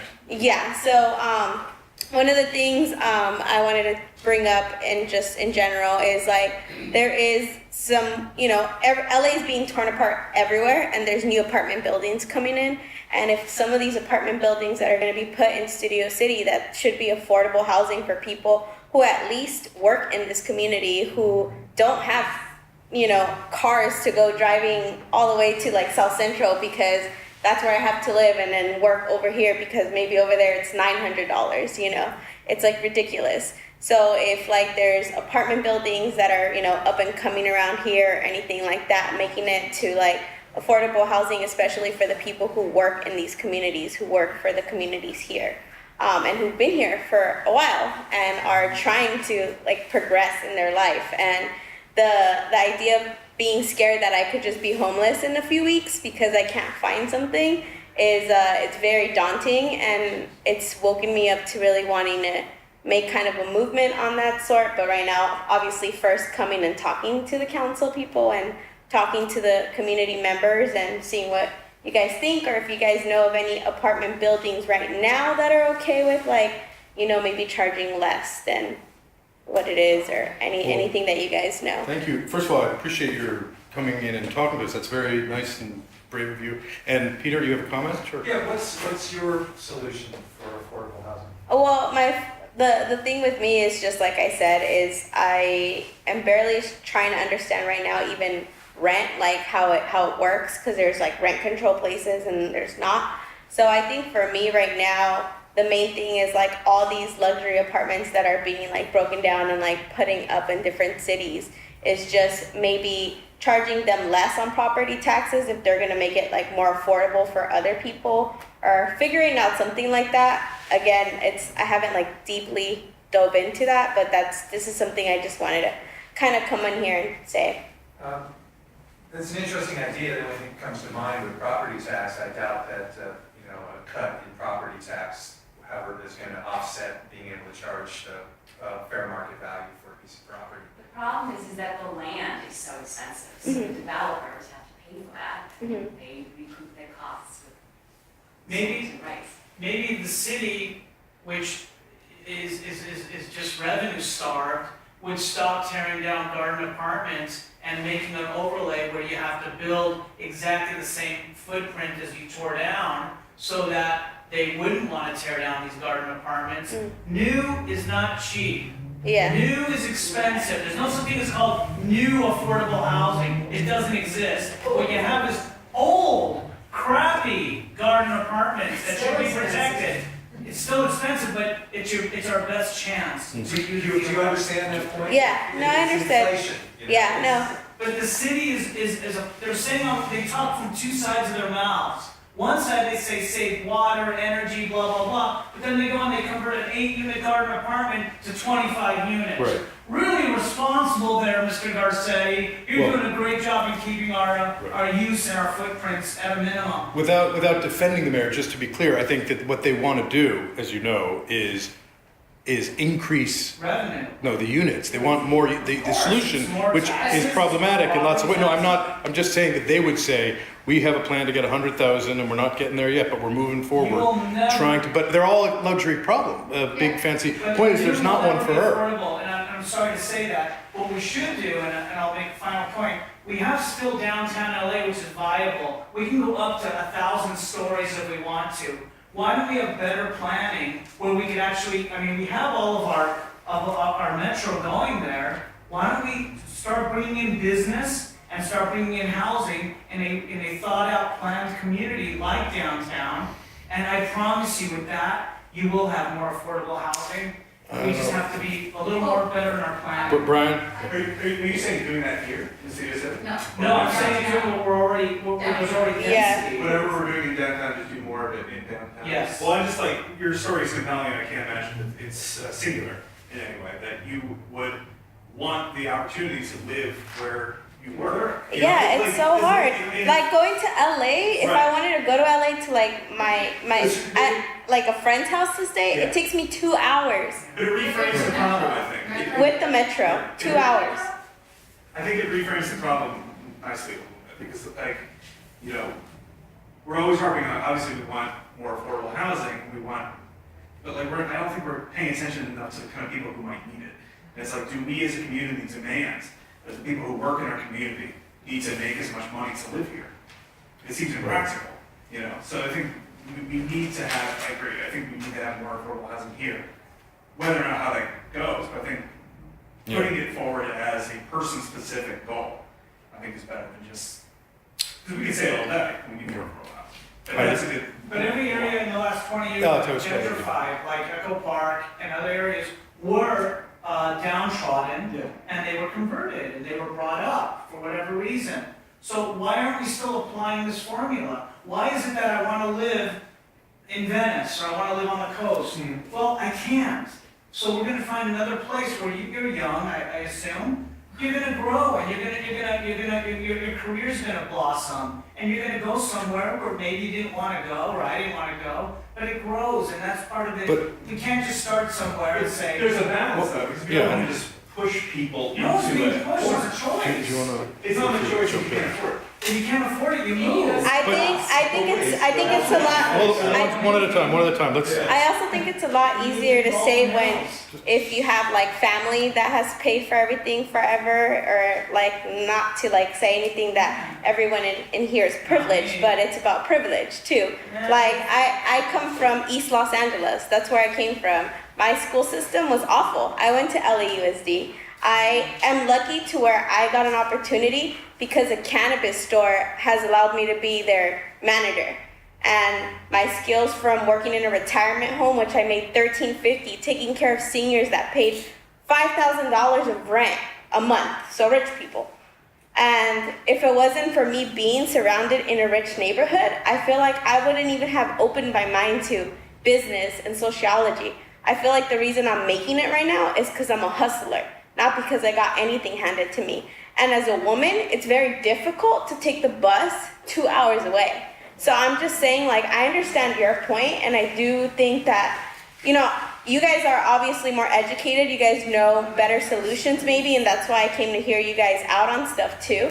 But just saying, like, putting it all on one side, like, there's so many people in the valley, and they're, like, the valley is growing. It's the new LA, and it's because all those people got pushed out over here. But the opportunity of me even just being in this community is what helped me grow as an individual, instead of just being stuck in a box where everybody's thinking the same way.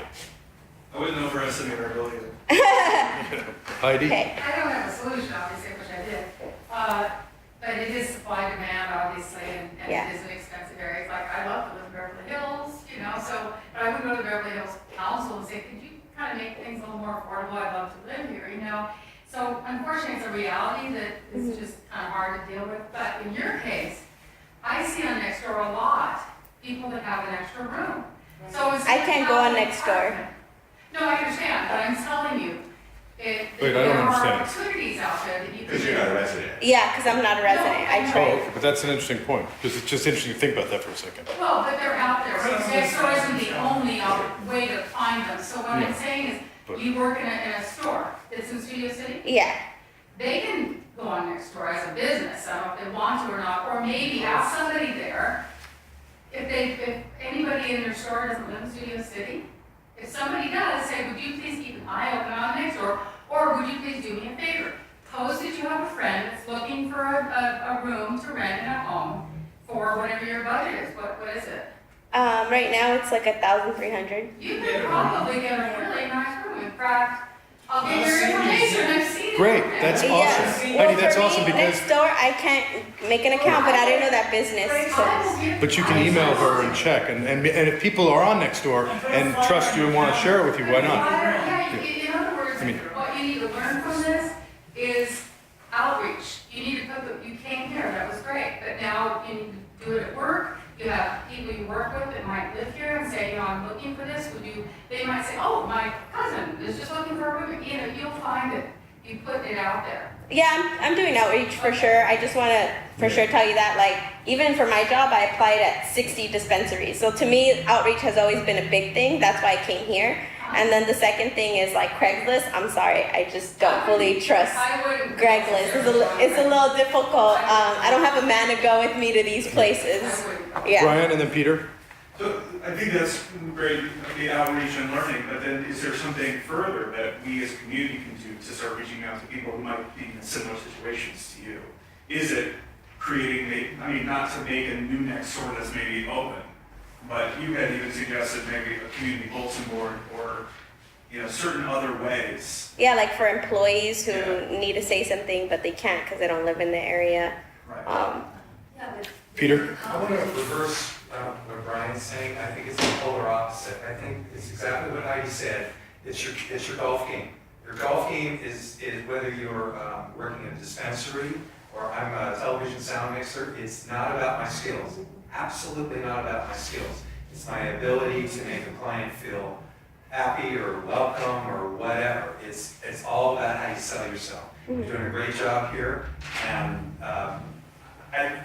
if you maybe it's another open forum on this subject, and more people, young people will come. You'll connect with other people, and they'll like your smile and your drive. And there you go. But also, I agree with you that it would be good to have a forum on this exact subject. I want to ask you more questions about your experience and about the cost of living in real numbers, because some of us who already, have, for whatever reason, live in a home and own a home and have a source of income in some way, it's one thing. But when you imagine, just trying to imagine, and we have one right in front of us, a person who works here, who has a story that's, it's interesting to learn. And I like what Brian was saying. I texted him something the other day about, we should do a community bulletin board. It was not a fully thought out idea, and we have some as I thought about it. They're not in use really. There's one at the park, there's one at the Y, but they're sort of in use. We do communicate. I don't want to, we don't need to reinvent the wheel, but the point is, what do you do if you live here and work here and can't do 2 hours each way? But yes, you can respond. You can't look at the final product here and just say, there may be an answer. I want to be like you. Why don't I have what you have? You know nothing about, I'm 30 years, I'm a product of 30 years of hard work. I grew up on Sherman Way in Wixit. My parents, we went to Baldwin Hills, and then the Van Norman Dam broke and were riots, etc. Boring story. Not boring. You have no idea that my dad was a cutter. He cut fabric on Satsuma in North Hollywood for, I think he made at his peak. He made at his peak $20,000 a year. And this isn't ancient history. No, but Alex, let's. I'm not.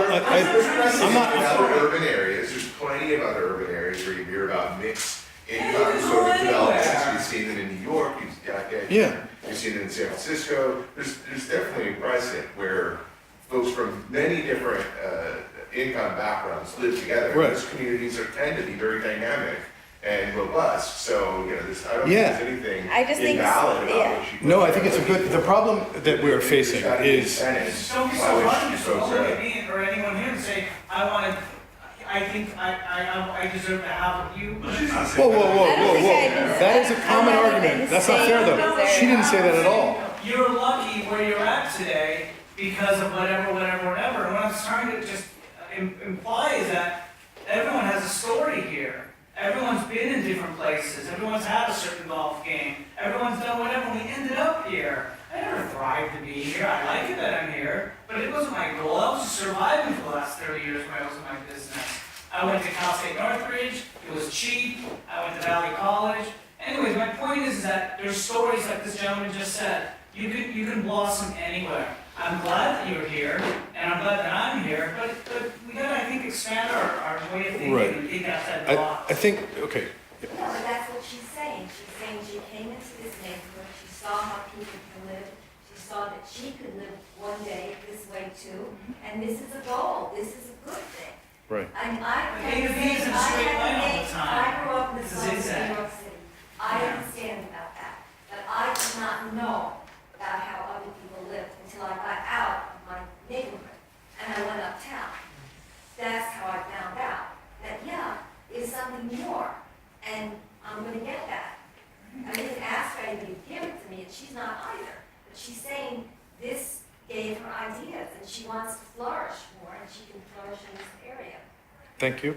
I just want to say, I totally respect you being here, your attitude's great, awesome.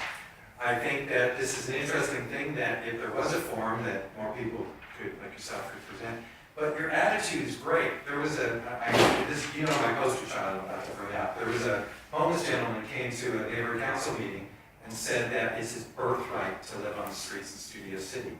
Arrogant. He was in a room full, and he. But to be fair, he was speaking on behalf of himself. He's professing, and I've seen this thing, he's professing that he's a writer, and he's an actor.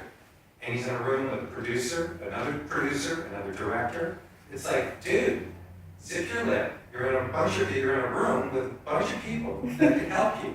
And he wasn't smart enough. You are. So great. Okay, it is nice to have someone who's,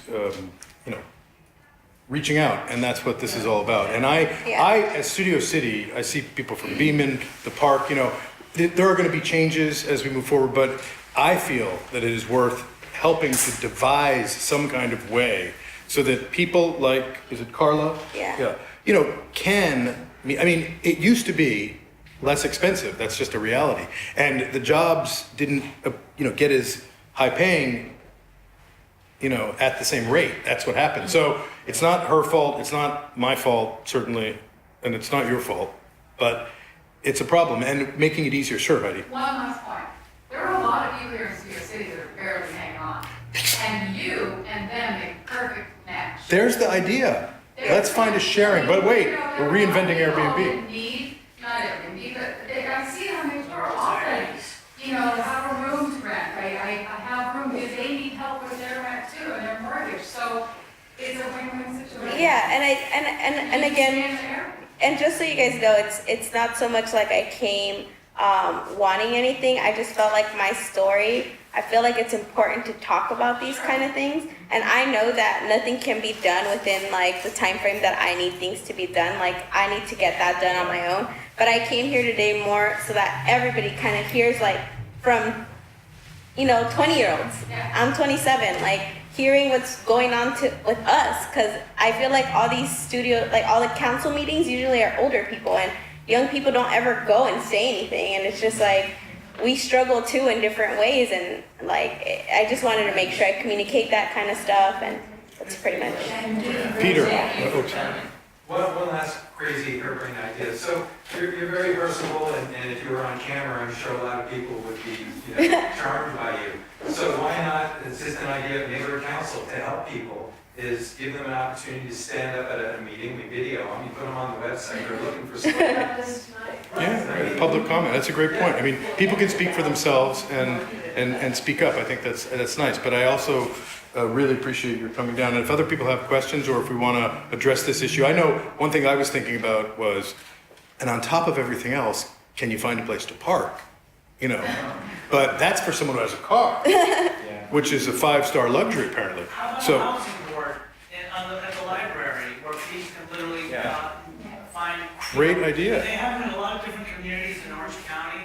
There's just these little communities with a board with a glass thing over them, and you can find people, because like you just said, Yeah, Whole Foods. many people Whole through Foods this has city one need market. money. But just to preview what that looks like for in 1 second, there's also something called, as we all know, the short-term rental ordinance that sends people. I don't know if we want to go there yet. We can. I'm ready if you want to. But maybe that's a good segue. But this has people on both sides. Very, very. You know about that issue? Oh, no. So this is Airbnb. Okay. Essentially, and Airbnb is a system where you can rent a room. Yeah. And people love it because of what Heidi reinvented it tonight. I know someone who needs a place, and you need a place. Perfect. And that's what they thought of. Right. One night or something. Right? Yeah. Exactly. Yeah, for a few nights. But then what the city does to regulate all that is they make rules about how long, and people get upset on both sides of that issue because people want to do it to save their homes is one side of the argument. The other, and the other side of the argument is that is a party house. These are people who are partying in my neighborhood, and this is an outrage. They're here for one night. They don't have any, and so people come unglued on both sides, and that's why it took a long time to.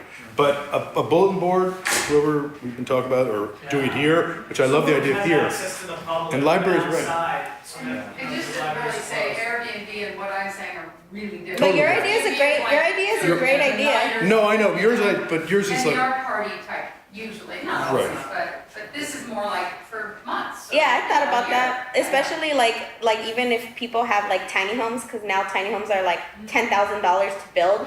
You build a tiny home and you just tell somebody who has a big like land outside, like, can I rent this space for? So I've thought about different things like that, because this is something I'm definitely fighting for in healthcare as I'm going through school, but I'm learning all about the different topics. So. Very interesting. I have a quick question for you about the cannabis industry and working in a dispensary. I thought I heard you say when we were talking that there was something you couldn't do. Was that because you work in a dispensary? I'm sorry for. Like applying for something, or was it I some? can't Are there restrictions on you as for a me, I just dispensary can't. worker? I just can't apply. So as a dispensary worker, it's kind of hard because people are like, "What, weed? So you're gonna smoke up in my house?" And I'm like, "No. First of all, no. I have a lot of things to do, and people have like this assumption that you work in the weed industry and you're high all the time, or that's all you do. Right. I'm a compliance manager, so I look at lab reports for the products. That's my job. And another thing is But because are I there make limitations on you in any way? just the fact that I make more than minimum wage. So if you make more than minimum wage, the way that they have the math is that you could afford living. So you can't really get any help. So Oh, I see. You can't Yeah. get government help. I can't get any government help because I make more than what I basically have to make $12. So it makes me wonder how $12 an hour survive. But yeah. Right. That's a good Mhm, question. so. But thank you guys. Thank you. Great, thank you. So folks, I will go where you want to go. We have some other subjects. Yes, sir, please join us. You want to step up? This one, so. Yeah, what's your name? Yeah. So my name is Scott Ewald. I live in the neighborhood here. In fact, I just moved here a few months ago. So I've got a wife and a 6-month-old and a little 7-year-old. So we love the neighborhood. It's great. We moved from Sherman Oaks. And right after we moved in, we discovered that our next door neighbor rents out their house 340 days a year on Airbnb. And Airbnb or any short-term rental, most of the time the renters come in for a couple of days. They never have that much advance notice before they come in. And it's absolute madness and chaos. There's drugs being used, there's we've heard about violence in the past at these locations, or at locations like this and at this house. So apparently it's been going on for a long time. Now, the good news is the LA has just passed a new policy that I think in December that says that you can't rent your house out for more than 120 days of the year, and they have to be at least 30 days long in terms of a short-term rent. The problem I want to understand is you couldn't do 30 days of renting before, so why all of a sudden are we going to be good at implementing this new policy? Right. So I think I misspoke at one part there. The new policy allows for short-term renting of your own home. Yeah. So if it's your If you live primary there, residence, that's right. And so you can do a short-term rental, and you can do it for up to 120 days of the year. Okay. Now, what I don't understand is, prior to this being implemented, there was a policy that said you can only rent your house out for 30 days, and it was never enforced. Right, that's a good So point. suddenly, we're gonna enforce it. And so what I wanna understand is what is going to happen that now that a new policy is in place, that's gonna say, we're definitely enforcing it, this major problem in this neighborhood, that we actually think to ourselves, why don't we move? This is a pain in our, this is ridiculous that we have to deal with this. And we love the neighborhood, Right. it's great. Very sorry But for your suddenly we've got, all of the neighbors, it's causing problems. Can I drill you with a couple questions? Absolutely. So you live in a house? I do. And you live next door to a house? Another house. And the house is the person the primary resident? No. Okay. so They do they're not live there anymore. That's right. So technically, when the law is, you could, say they're not there and file a grievance, but does anybody do anything is the question? No. Right. So, yeah, it's an interesting issue. I can tell you that this has come up in many jurisdictions, which as you know, and the city's been grappling with it. And I can speak on behalf of myself. I think that the person should be living there. That feels appropriate to me. But people say, well, what about rental properties? Why shouldn't I be able to keep my home, send my kids to college with a rental property? And I mean, that's a valid point. And again, we can see how these clever applications can help us fill the little holes where we have places to stay. But this is completely outrageous. Absolutely. And what are you, when you say, are you talking about they literally start a party in the evening, cars pull up, fill up the neighborhood, and then it just starts There could be pulsating? parties, there could be, random activity, and suddenly it's yelling at 4 a.m.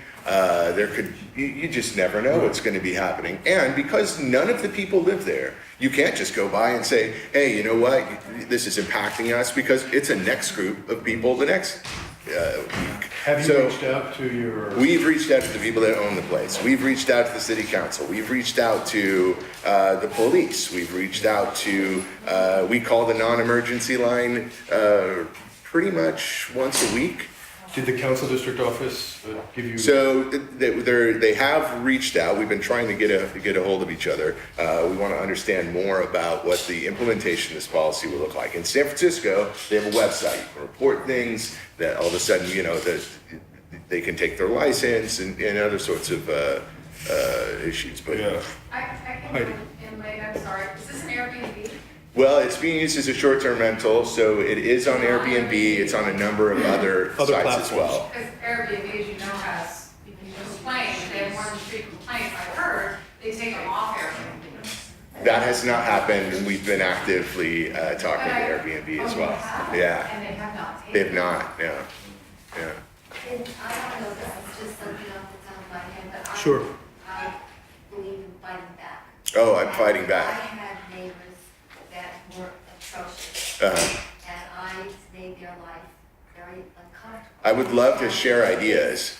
The thing is, if you and the neighbors all surrounding this house make it very uncomfortable for these people who are renting Yeah. to be there, they're gonna put down notices on Airbnb saying, don't rent here, because, we were woken up at 3 o'clock in the morning. So there's not a direct way in which, the way the platform works. I can't go on and rent this house. Neighbors can't go on and rent this house. No. But you can go over there, you can take turns going over there, disturbing their party, calling the police. Oh, I do those Nothing. things, He yeah. does those things. Yeah, I know I want to be annoying. If there are other good things, Did you take Squeaky Wheel The neighbor 101? I had used to wake me up at 4 o'clock in the morning. What's that? Okay, the neighbor I had in Miami used to wake me up at 4 o'clock in Yeah. the morning with a party. So what I did is when I got up at 9 o'clock, I woke him up. That's a smart idea. Oh, that's Yeah. funny. Did not know it, and it eventually stopped. So that's not. But that's a something like that. neighbor. You see, Yeah. that neighbor will then respond to that activity. But what's happening is, I can't annoy that group of people because it's a new group of people to annoy. Exactly. They have a higher tolerance for. What happens is if you have many neighbors Yeah. attacking that house, making it uncomfortable for them to get out of their driveway, Yeah. for instance, blocking the driveway. There's so many different things that you can make a person's life. Oh, good. I would love it. Please. Any other ideas? This should be. They'll post bad reviews and other people. don't Yeah, want that's to rent the house. what. Those are the sorts of things we've been hoping for. We're offering this in the spirit of help. Yeah, I appreciate Not it. like, you idiot, we know that. No, yeah. But just thinking, go ahead. Yeah. I'm sure what I'm gonna say isn't gonna help, No. More of a question for you. So I assume the city makes money off of Airbnb? $47 million a year. What is their motivation to police this? Zero. So the hotel industry has gotten very active because they're concerned about how short-term rentals are impacting them. The communities themselves are being impacted. So folks like me will come in and buy a house and then we'll say, wait a second, what did I just move in next to? This is chaos and madness. And so the property values can be impacted. So homeowners, so they're trying to find specific segments where they can make an impact in this sort of short-term rental. And I think that's the intention of the policy that was just enacted, or that was voted on and will be enacted in July. The only question I have is, you already have existing policy that was never enforced, so what mechanisms will be in place that will suddenly make the policy be effective? No, and I very much appreciate that question, because so many great proposals come from the city or the state, and then there's not the follow-up so that we, it's a good question. I'll say this, if it interests people, we can discuss it, maybe canvas in some way. There is Malibu, where I went to the city council meeting when they were handling this particular matter, and they had a very robust resistance to it. And they agreed to have their local city attorney in Malibu, that's its own city. And they hired a very, fancy lawyer to look into really banning it completely, which I don't think is the future, if I'm saying. But Sure, I think there's a lot of reasonable applications for it. So we might be able to get some of the expertise, because they brought facts and a major argument. I can direct you to the website of their fight. Yeah, that'd be great. Because they fought hard, and they haven't won, because I don't believe that they're gonna ban it, but they won the victory of, we're gonna look at banning it. Yeah. But in the meantime, everybody's continuing to do it, and they're making money, so that's what the problem is, that it's hard to say no to the money. Yeah. I don't know what the new law is, again, I came in late in here. It seems to me, you don't even need to really enforce something. If you have Airbnb or whatever other site, and you have enough complaints with pictures and evidence, and not just neighbors, but complaints with audio, video, and to prove, I would think then that house should be banned. The city should say, you cannot have this anymore, and then enforce, and then institute a sale if the people refuse to abide by it. Yeah, I would love for her to be the neighbor instead. That would be much better. Long-term, turn that into an affordable location for her, yeah. Because she would care, right? She would care about the community, she would, Right. So, anyway, this is my first time being No, I here. appreciate it. Stay up, we're still on the subject. I've really enjoyed, listening to everybody and hearing all the different things that are happening in the community, so. We're trying to do more of this, yeah. Revenues though? No. General fund or specific? Good question. I don't know. So I believe that they go into the general fund because they are considered transit occupancy taxes, which is a subject that we could get into, but not at the moment. But that's how they do it. They charge a percentage of the rental rate, and it goes to the general fund, I'm pretty sure. There's also parking occupancy taxes. I don't know if they've split it up somehow, but anyway, I think it's great. If there are specific revenues from Airbnb, then they could staff out enforcement. Well, there are, again, I will direct you to this website. We'll post it on our government affairs. There's companies that do for enforcement for them. And part of the way they enforce, for the record, is a little worrisome because it reminds you of how much data they have on everybody. So that's how they do it. And, so that's fun if you're enforcing. It's not as much fun if you're being enforced, but I think, it's intolerable to have a neighborhood become a hotel. That's what people are understanding, that it's very hard. But we have our esteemed colleague who left, saying we gotta go bigger and more, so it's very hard. We've got a lot of pressure on things. I think I'd like a hotel. This is more like a cheap motel, it's like all the activities that might go on. Unlawful behavior, behavior, yeah, exactly. Good point, Yeah. I heard something there that just sort of hit me. So, is there a way to use that against this? They gave them, You have to be clear. He's talking about the fact that there's a local hotel in town that we know it, and we love the hotel. It's called the Sportsman's Lodge. Okay. But so they're a nice hotel. And over the years, they pay their tax.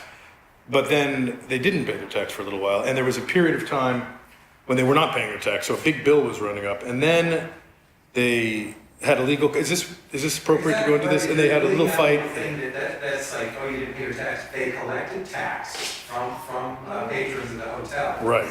And did not pass that on to the city. The city then, for some unknown reason, decided to give them a break and they made twice, I don't know how much, million, 2 million, I don't know what they got back. They got a big discount, and I think that the reason was because they're, I mean, if they were here, I don't know what they would say, but they might say, you know, they're gonna do a project there, because what we need is a retail environment on the corner of Coldwater, and, you know, that's what we need. And that's gonna help the economy, so that's why we'll, but I'm not, that's not my argument, and I don't believe it, but yes. Well, on that, they also used an arcane rule to claim occupancy of an extension into the river easement as their own because they had nobody pushed back against it for so long. Can't think of the word for that. Oh, is that right? Yeah, and they claimed land that was not theirs. So that's, you know, they they acquired land that wasn't theirs for no money just because they've been there and nobody pushed them back. Right. It's going to have a negative impact in the neighborhood. Right. And despite the development's other positives, and they've shorted the city and all of us. Yeah. That Right. would be something that should be on the table in the final. Well, I will say this, you know, it's good to have these issues come up. I don't know if people are interested in an update, but we had a little update from, I believe it was Ben Besley, who's the new manager there at that hotel. We could get another update because I think people want to know. And I will say that we asked Harvard Westlake if they wanted to share anything about their, you know, Harvard Westlake, the great school in Coldwater, purchased the golf and tennis court. And Jack, who's from former or current commissioner at the Parks and Rec. Current? I am current member of the advisory board. The advisory board, great. I've only been doing it for 30 years. He's only been doing it for 30 years. Don't hold him to any of the, but I wanted to bring him into the discussion because we, you know, I think open space in this area is something that was discussed with Harvard Westlake in the past, and there was a great relief when it was rolled into the Weddington plan. You know, this is a plan that has not yet been articulated, or if it has, someone could tell us. We haven't seen it. I did, Rick Commons was very nice and said they would try to send someone, but I don't know if they're here, and maybe not, so that's okay. But they are gonna do something at the golf course. And it's also worth noting that the Beaman Park, which is Studio City Rec Center just around the corner, is planning, although the stages exactly where we're at, I'm gonna say something that will be kind of like a quote from the council member's aide, but just to summarize it, they wanna upgrade the gymnasium. Correct me if I step out a little. Upgrade the gymnasium, though they're going to tear down the gymnasium, which is not really a gymnasium. Correct. It is an auditorium. Men cannot play basketball in there. You can't play volleyball in there. It's too small, the ceiling is too low. And there will be those people who say, well, you're going to cut down a tree. Yeah, we have to cut down a tree. You're taking away green space. Yes, but we are providing something else that is much more important. We're providing an opportunity to expand the recreational possibilities. And on top of that, there is a unique situation at Studio City Rec Center. The city does not pay the employees. Really? The employees are paid for revenues from paid programs. Right, the soccer, the softball. All of that. Right. So if you provide more opportunities for sports, for example, now, if you want to have 500 kids, and this is a right number, to try out for basketball and run these leagues, where are they going to play? The only kids that can play basketball in that auditorium are peewees. Okay, Jack, you want to come up? You want to come on up because I think we have a little discussion about As this. I am in public speaking. No, you're terrific, and I think it's a good thing to talk about.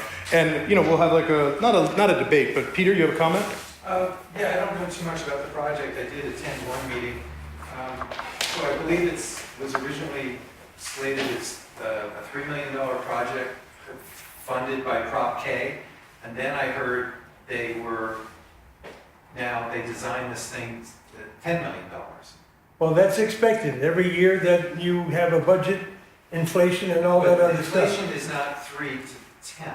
or No. numbers like that. Okay, let me, you shoot me down, but let me try to explain what they did. There's a $3 million grant, and there's two different kinds of grants. And then there were, right, so that was the first thing. That was earmarked by the taxpayers in 1996, Prop K, to, it's called Modern Gym Landscape and one other word. Not basketball court, for the record, but that's what it says. So they got Councilmember Krikorian found a way to get some of the other Prop K money, because Prop K points to projects that have to be constructed, and there's a lot of burdens so some fall out, and the money goes back into a pool.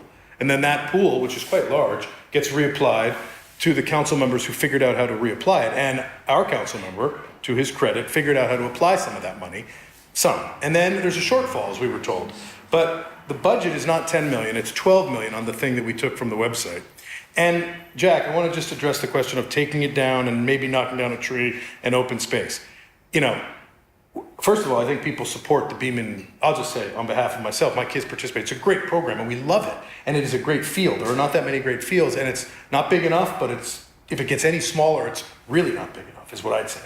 And to address the need for a basketball court, and I'm speaking on behalf of myself, by the way, you know, I think it's worth bringing up with talking about the Harvard Westlake program next door at Weddington, because I don't know what they're planning on doing. I think, have you heard from them whether or not they're, I know it's athletic oriented, because Harvard Westlake, we can almost be patriotic about go Wolverines. They are a powerhouse and they have enormous numbers of teams. They're always looking for places to work out and train. And, you know, we in fact have experienced, and you confirmed this, they will rent some of the fields over at the park or get them for free. I don't know, sometimes in the summer for extra team soccer, at times when there's an availability, when the seasons are not running. So I would just say that knocking down the building is a concern because of what follows. It's not that anybody loves that old building so much, although I think it's lovable and could be loved up. Especially, you give them $3 million and you would love to go have a meeting in that room. We don't have to come to this library, you know, we could go, but it's not a basketball court, that's true. But there is an outside basketball court. There's one down at Weddington, and I'll pause, yeah. If this building is built, the basketball courts outside will be taken over by new office space. Exactly, exactly. And that worries me, just as a guy who walked the dog there for 20 years. But again, this is a new facility. People may love that. The basketball court will be taken over by office space? Well, that's not a fair statement, is it? Is it here? First of all, we brought the plans that they showed us. It will be taken. Oh, okay. And they showed us these taken over by plans. office space while construction is going on. I see. Oh, okay, temporary. But what they are planning, which is a little bit of interest and not necessarily concern, but you should be aware of it, is a little bit more of a campus feeling if you look at the plan. And the practical, speaking in Beaman terms for those who know the park, it pushes where the building is closer to the field, so that little subfield between the running track and the park itself, the building itself, is going to be encompassed by building. And the building will be right up on the track. So you'll be looking, if you're sitting in the office. I know all about that, Jack, because I designed it, and it Jack took me designed 17 years to get it. Right. Now, I will say something that I think is important, that when that track first showed up, I was, on a personal basis, speaking on behalf of myself, furious. I said, what are they doing? I can't believe it. They've ruined the park. And now I love it. So maybe that's part of what's going on here with resisting a new building, because it is an old clunker, but putting a big structure in that field. Peter? Well, see, part of the problem is that I need to move away because I have a fond love for the old jungle gym that used to be in that area. Me too. That I used to follow The on. clown face.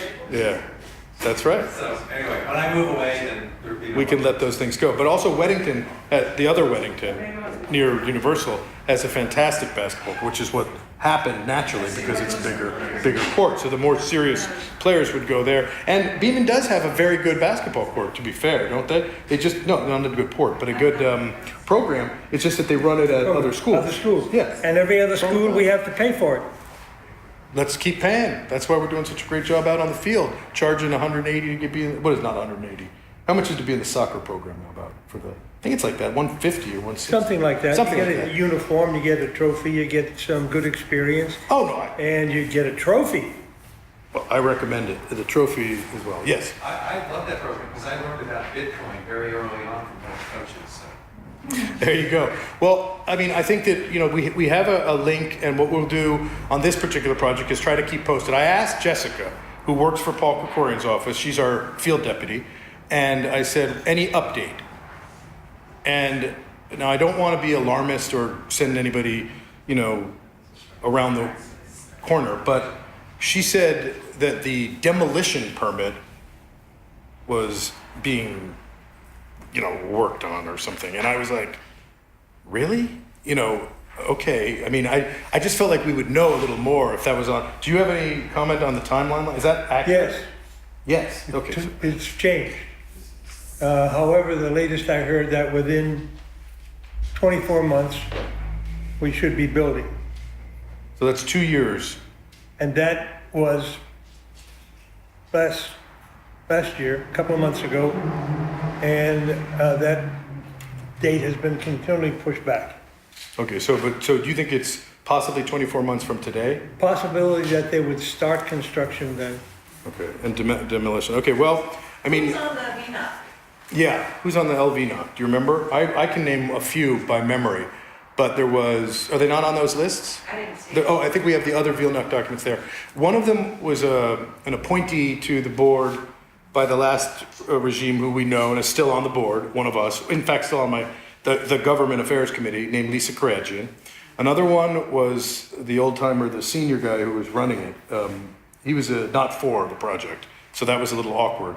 How long ago are you talking about? The VNUC, LVNUC. I know, I used to be a member. Oh, yeah, he was the, his name is on there. He's an older gentleman who came with his wife, and he said, I think we should reconsider this at the end of it. You remember him? He was not on board. He was the head of the VNUC, but he was not on board. The others dutifully voted for it. It was also Beth Diamond, I believe, is one of the personnel. She's connected to the Studio City Residents Association, as many of you know. And there was a third person connected to the LAUSD. He had the same last name as the woman who was running for office. I can't remember the name at the top of my head. Anyway, these are available names, and they are local members of the community, but I would say this, and I'll just cards on the table again, speaking on behalf of myself, the outreach was not robust.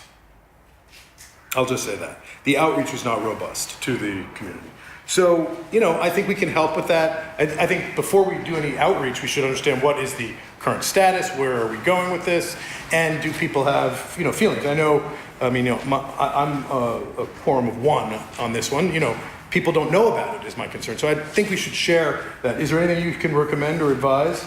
Krikorian's office is in the driver's seat, I assume. Of course they are. And we have requested information from the city about progress, and they would say, oh, we're going to do, no, we can't do that. Subsequently, I have to make a change. I have to take it environmental impact. So it's red tape up to about, almost for sure. Almost for sure. It will happen, and if it doesn't happen, I'll be very upset. Because the value to the community for this project is enormous. Because otherwise, if we don't have the money from program, we don't have a park. Mr. Cole, I mean, I can, you know. Come on. I can see value in this, and that's lovely. I'm somebody who, having served on an LVNOC in the community in the past, and I get nitpicky on design elements, and I see there's some laudable overarching concepts here with energy and orientation. My biggest capitals are in the stormwater management, the choice of landscape palette, and the fact that the plaza is probably a little over large and would be not a comfortable place to be for a place that's designed to be a plaza. So those would be my Wait a minute. This is not a park. This is a recreation center. I understand. Oh, you get park there, and then you have recreation. Recreation pays for the park. No, you're missing my point. I'm sorry. The space on the plaza between the buildings Yeah. is a bit over large and has no shade. she's talking about the plan that she's looking at, which they showed us in mid-2017, So I right? look at things like the way they're managing stormwater, which is through concrete drainage, and the fact that you have low water plants, but not necessarily native plants, and it just varies in sundry things. Right. The choice of. We have planted 150 trees in the last few years. they die because the city doesn't take care of them. We need trees, so we need a better management of our trees, and we're gonna have a city forester. It's just, paying close attention to the selection of your plant palette and designing your drainage, which the city has done a very bad job of, and not listening to their enough as to why the River Greenway is closed down for 3 years. So Sure. it's those minor details that can make a difference in a successful project. I agree with you. It's a great point. Yes. I want to see whatever is the current expected plan. I'm confused, like what. Call Kirk Carrions up. You No, got let it? her You got just it? share. Oh, Yeah, we swell. only have one viewing copy because it's a giant. Because you can see my house, it's right across the street. We also have a link. We have a link which we'll That's what I share. want to know, if Yes. there's a Oh, website link. yeah. If you leave me an email, I will email it to you tonight, the link. And we're going to post it on our Government Affairs Committee if you don't want to email me. Yes, Peter. Was the LVNOC 3 the final one that was done? Yeah. Because there was a video on the Studio City Neighborhood Council of the whole meeting. Oh, fantastic. Yeah. Great. So I can get that there, because I just want the link to look. Yeah, we'll do both. I think, in fact, the link to the plan. pictures and Inside, if you type in Studio City Neighborhood Council YouTube, up will come our site, and then you can go there and you'll find in June or July of 2017 a recording of that meeting, and just below that is a link, I believe, to the document. But I will, if you reach out, esp3800@aol.com, I will absolutely send it to you. But I want to say something to you about the revenue thing, because you made that point, and it's a good point. Park has to sustain itself a little bit, apparently, because of the way it's structured. But I will say this. There is no meaningful, enormous basketball revenue at the moment, because they have the outdoor kiddie one. They accommodate only up to a certain age. The recreation That's not center. true. Well, That's how not high do true. they go? We have 5 different divisions, Yeah, no. boys and girls, Okay. co-ed. So it's doing well. It does well. Then and we if don't it need a didn't new do- court.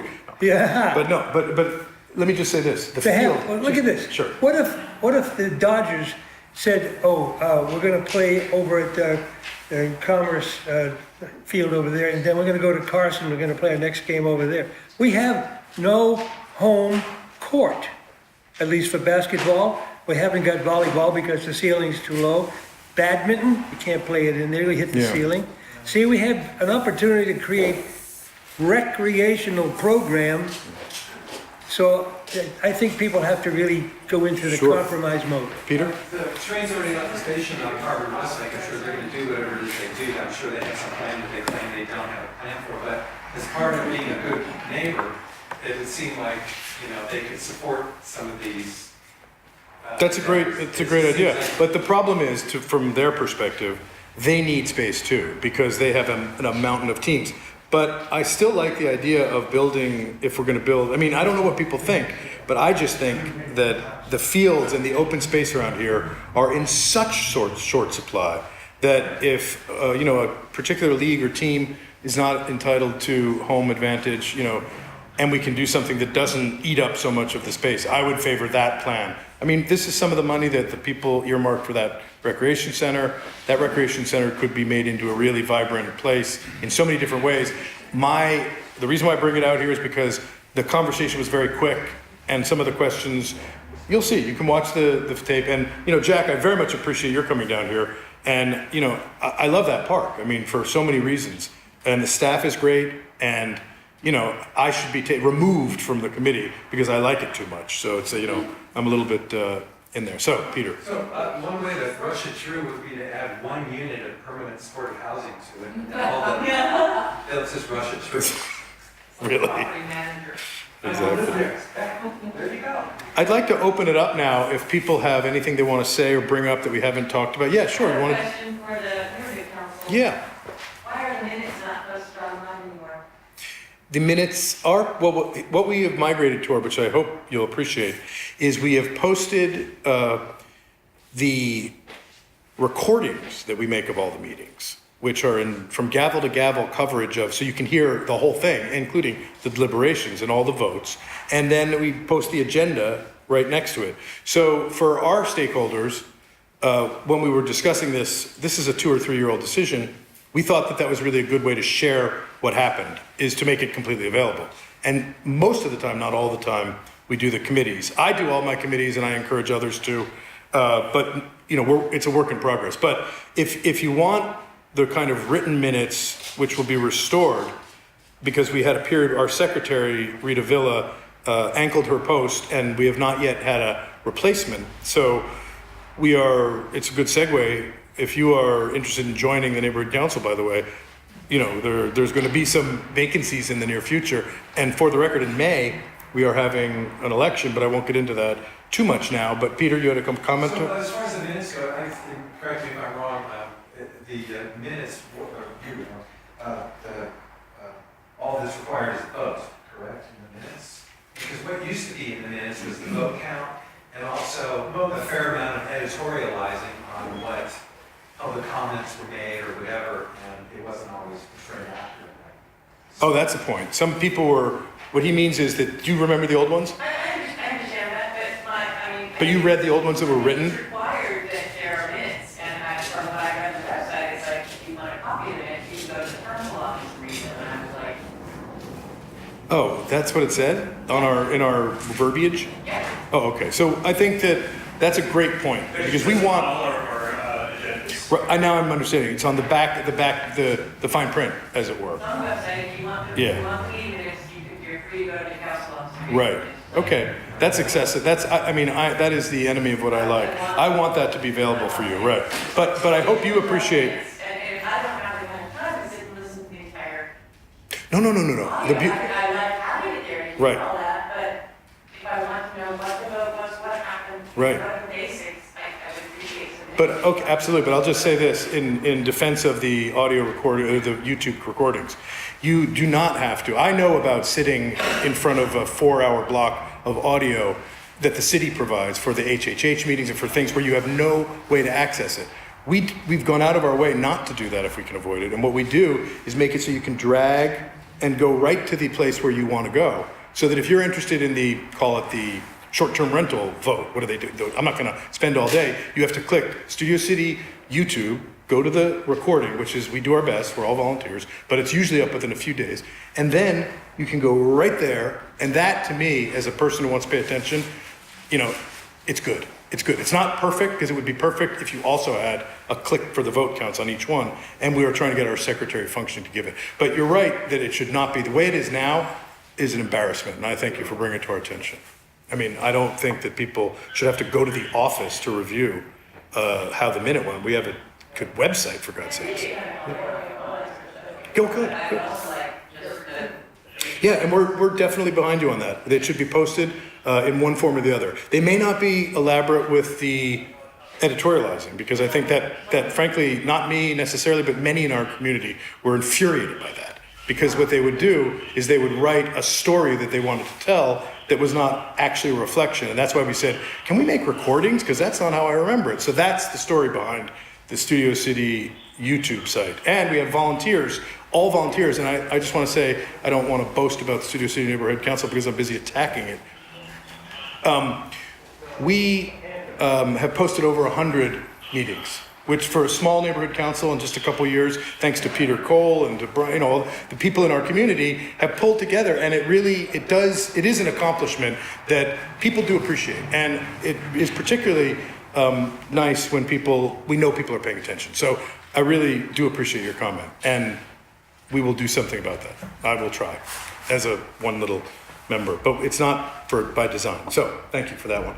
Yes? Can I weigh in just for? Sure. I'm tagging along basically on her comments. So Great. as a person who's not been active, but was trying to kind of become and get like a little up to date, I love that I could look at the players and see, but I didn't know about that dragging feature, so I don't know if that's that I didn't read it to like know that was available to You like. can also watch it like 1.5 times speed or double speed. Oh, okay, It's see, a I'm 3-hour not so movie. Right. sophisticated, Well- so I was just more like, where's the written thing? Oh, right. And so just like, I would probably like both. Yes, no, believe me, we were thrown, for the record, I know Carla left, but Rita went to take actually, I don't know what Rita went to do. Did she go to, she's working on, she's on the Cannabis Commission. So she rolled her civic engagement the other thing. They were entertaining. It was not as much fun when the story was written and someone was left out or something. Brian?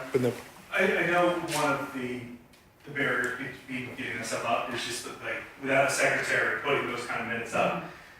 But if it is just about putting up the vote totals, if that's really what people are going to care about, and they're not going up because there's also this gigantic chore that's usually attached to it, if we could just get better about just, oh yeah, could we don't vote that many times? Yeah, you're right. For a board, you know, it's like, oh, motion 7, I agree. That's what I started that would doing. be a simple thing that we just throw, you know, up. That's a great point. You're saying, correct me if I'm wrong, take the agenda and next to each item, write the vote count. Either that or just a separate document, but just so like, you know, no, it doesn't have to be the minutes, but just at least getting the vote counts. Yeah. Maybe the day after. It's a good point. So this would be a suggestion during the meeting, and it might be boring to everybody, a separate hand recorder when a vote comes, reiterate the vote and just turn it on, da-da-da. I don't know. That's a great idea. Item whatever, da-da-da, give it to me. That's a 1 second. Anyone can do that. Somebody can, or you can. That's a great idea. When we vote, Just type it up during when it's happening. Yeah. that would be even better. 8 yes. Yeah. 2 no. Well, that's what Rita used to You do. have the audio recording of, you know, somebody then Yeah. repeating. No, I just feel like it's a user experience, like, so I'm a stakeholder, and I go to I know that they just had a board meeting the day before, I go to the Studio City Neighborhood Council site, oh, there's the document, click, you know, it's like, up. We're gonna get there. Yeah, right. I was in contact with you about that thing last week. Yeah, right, and then like, the idea of sitting through the 2.5 hour video to find what you're asking me for. Right. So. Right. What's desperately needed are volunteers and board members and. Yeah. It's a ragtag crew, you know, it's a I like the idea of making public meetings, I'm speaking on behalf of myself, accessible to the public, you know, because I think it's very important to stay tuned in.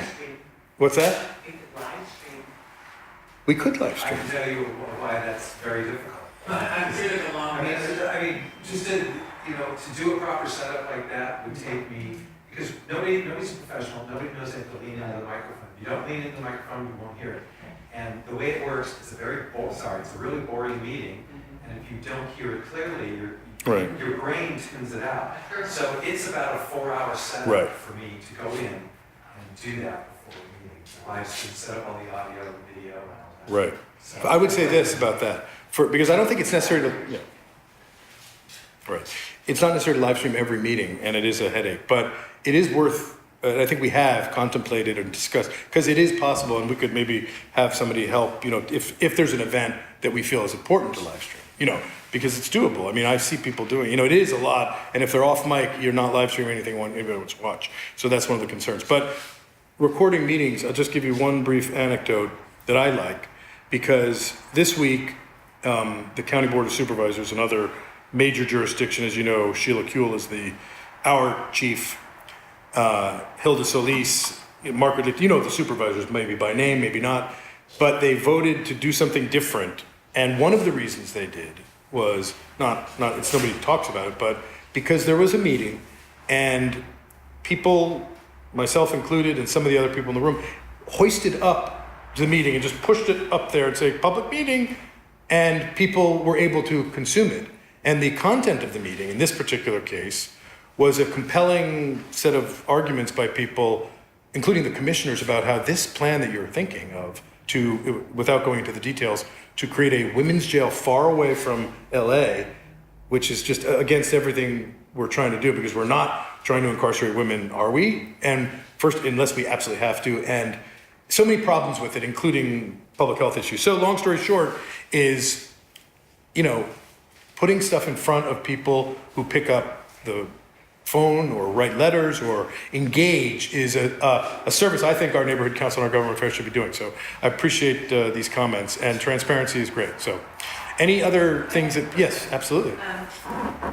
Maybe two, but first one is in conversation with the council office a few weeks ago, a thing was tossed out that neighborhood councils have all been encouraged to have chief resilience or chief sustainability officers.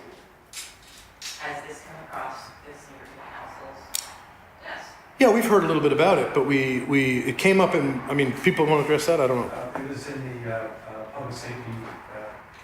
There was a member, board member of the committee who was following up on that. I don't know too much about it. So resilience, can somebody dial me into what it's about? It's about The city is defining sustainability and resilience very differently. Sustainability is adaptation and preparation for climate disaster, or Earthquake. chaos. And sustainability and resilience is our capacity to respond to disaster. Wait, so I just say that one more time. I'm sorry, I'm a tiny brain. Sustainability, because we have a sustainability plan and a resilience plan. Right. Sustainability is doing things differently so that we can Conserve our resources.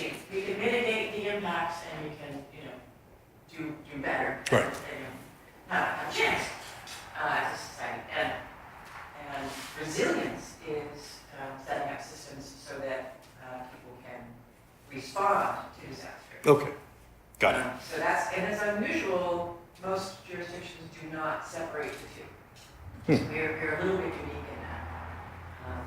So I was just curious to see whether it had come across this council's desk and how they were discussing it and responding to the charter. I'll just up on it. So it would be that board members would each get involved in case of a disaster. They would be like a relay in their area for services. Is that what it was? Well, that would be, if it was for resilience officers, that might be, but that sort of goes into search, which other jurisdictions have. So I was really curious to see how it was being defined for the councils and what the asks were specifically. And maybe that can come to debate.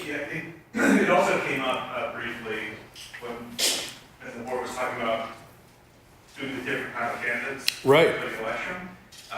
One of the suggestions was that the board members should be separated by geography for that reason, to be able to liaison for resilience within their own blocks. But as far as I know, that's as far as they went, it's just that. Separated by, so that in other words, because I live on the hill near Carpenter, I would be the hill near Carpenter guy. Right. And then we put someone over by. It would also forbid multiple members of the same neighborhood be on the board.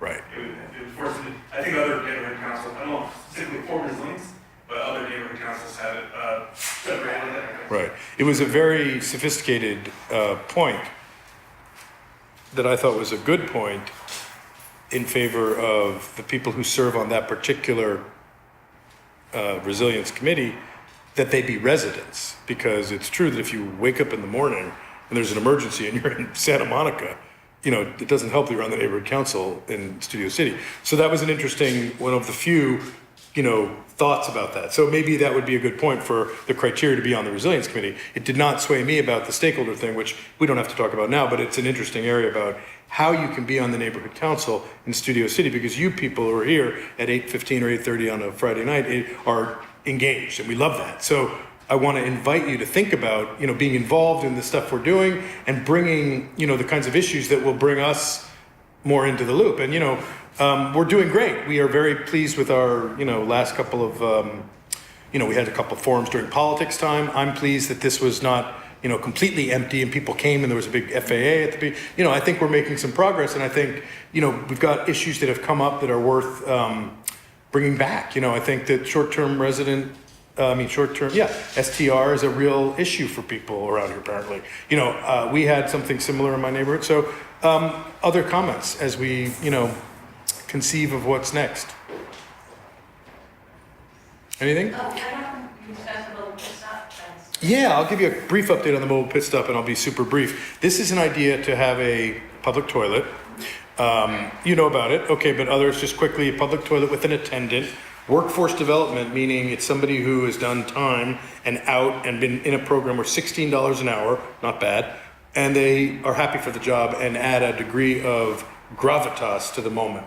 They'll do the job nicely and they clean the, and I think it has merit, and it was very favorably received by our group as we rolled it out. People think, good idea, why not, but where? And the where is Studio City, Universal City Metro Red Line Station, because earlier we discussed there are a lot of foot traffic, it's an Olympic time, there's possible funding sources. So that's the update is, and this is I'll go to my scripted remarks here. The council member was invited to join us and give us an update. I believe that they are interested in it. He has not provided the green light, and I asked, can we say that it's green lit? And it has not yet been green lit, but they will say something soon, I assume. And just for the record, there are some other mobile pit stop programs that are being rolled out in districts right near us, like in CD 13, Mitch O'Farrell's district, and CD 4, David Rue's district, right over the hill, Hollywood. And, you know, so we're, I think, the first ask for the Valley. And, you know, though we don't have the same, you know, festival of people experiencing homelessness, you know, that maybe some of the other districts do. We have some of that in that area, and it's not, this program is, I think, a bridge builder, because it's not just for, you know, people who are experiencing homelessness, it's for people who have to go to the bathroom. And it's a clean, decent one, and there's somebody there who's gonna make sure that it doesn't turn into a hangout, which I find appropriate. And so, you know, it's a no-brainer, just pay for it, somebody. And by somebody, I mean, you know, NB Universal, MTA, we have provided a great deal of funding for the MTA, and the MTA is busy explaining how they don't like public restrooms. You know, well, guess what? We need some, or we have other problems. So anyway, we voted on it. We're very excited about that. That's the update. The update is I wish I had more green lights to sprinkle around, but I have a flashing yellow light, and we can all ask our council member, and I will very soon. And I want to give Caro Tarosian at least some recognition, because he's the new chief of staff. So we can identify Caro, who we know from land use. So, any other questions? Or yeah, Irene Ibranesian? Yeah, good question. Oh, he was the former chief of staff. And I don't know where he went, but he got honored at the very end of a meeting at City Hall, and they said, you know, greatest guy in the world, and now he's gone. But Caro, we do know, because he's been in our midst, and so that's a good guy to know. And to reach out to if you have questions, certainly reach out directly to Caro on anything. That's what I always say. Now, illegal tree cuttings. I want to just ask one question about that, because, you know, I live in Studio City in the area where there are trees like all over the place. And what is an illegal tree cutting? Brian, do you know, is this an area you want to come up and, I mean, I am a little, you know. I can speak a little bit about this. So right now, this is becoming a big problem where businesses or people will just chop down a tree or cut branches in front of their houses or businesses and just leave it. And there is a mechanism in place by the city, it's by law, but there's, like we were talking about earlier, there's no enforcement to what to do when that happens. And the problem with that is that when these businesses or homes go out of their way, take it upon themselves to do this, they may not be doing it in the right way. They might not be sealing it properly. It may be a protected species tree. A lot of people don't know. But the city doesn't really have any enforcement around that. So yeah, it just at the last board meeting, we did pass a motion to try to stop this and support something that the Encino Neighborhood Council did to just kind of close the loophole on the municipal code where there is a gap in enforcement, as well as, and we're going to try to build on that in the future. But yeah, that's one of the most visible ones was right in front of Woodman, the bar that's in Sherman Oaks, not in here, but it's, there's conflicting stories of why it happened, but the fact remains that a big tree that was blocking their sign is now basically a stump in front of their business, and it's not great. Right. So that's. Well, I will say, you don't have to step down yet, but I had comment.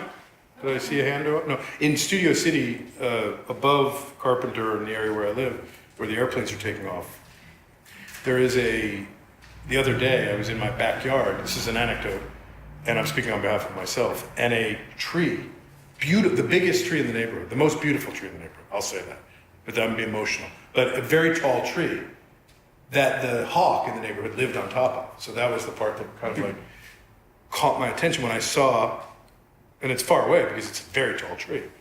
And I didn't need binoculars, but I saw a man climbing up the tree with a chainsaw and a rope. And, you know, he was trimming the tree, and I thought, oh, shoot, I gotta trim my trees, because everybody has to trim their trees. And, you know, I forgot, but then I noticed that he was climbing up the tree, and the tree did not look sick to me. I mean, you know, what do I know? But I don't want to upset anybody, but he cut the tree down. I mean, first he went all the way up to the top, and, you know, the last bit of bushy leaves, and then they went down, and and then I just couldn't believe it. I could not. I mean, you know, now every one of us is thinking, well, the tree must have been sick. You know, you don't know what's going on down there. If it falls over, people could die, you know. But that's why I'm worried, because I don't know that that's true. It could have been they wanted jacuzzi, and that goddamn thing dropped stuff in our pool. And part of the LA City Code is that the city itself will employ people to pass judgment of whether or not these trees are sick or not. And it can't just be up to private contractors or private people to make that decision. And there's an infrastructure for timelines and stuff like that. But Well, that's great there's information to share, yeah. And so right now, through the Sustainability Committee for the Studio City Neighborhood Council, we starting there, and we're going to start branching out. We have another small thing going on with Sportsman's Lodge. They're building this whole plaza, but it's like, what's going to happen to the number of trees that are there? Some are older than 100 years old. Some are, we're just trying to figure out different means and ways to just try to protect the urban canopy here in our little section of Los Angeles.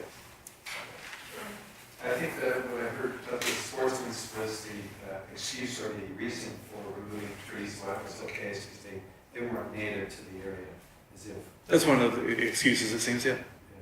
Another thing I noticed that there was trees trimmed across the street from me, and it was probably DWP that came in and did it. But it doesn't look like they use tools. I'm not kidding. It looks like they grab branches and break them off. It is so. It's egregious. This is DWP? I think it was DWP. But a lot of people use unlicensed, uninsured, unprofessional tree trimmers. Right. That hack and murder trees, and that's a real problem. And then too, like if they don't do it right, which there's no way, there's no accountability, there's no enforcement, you can't reverse engineer what they did. A lot of times the fractured branches, they could get disease and that can spread that way as well. I've seen, those unprofessional tree trimmers hack a tree and then the tree dies. Yes. That's a real problem. Yeah. You all know we are going to be hiring a city forester. We are? Yeah.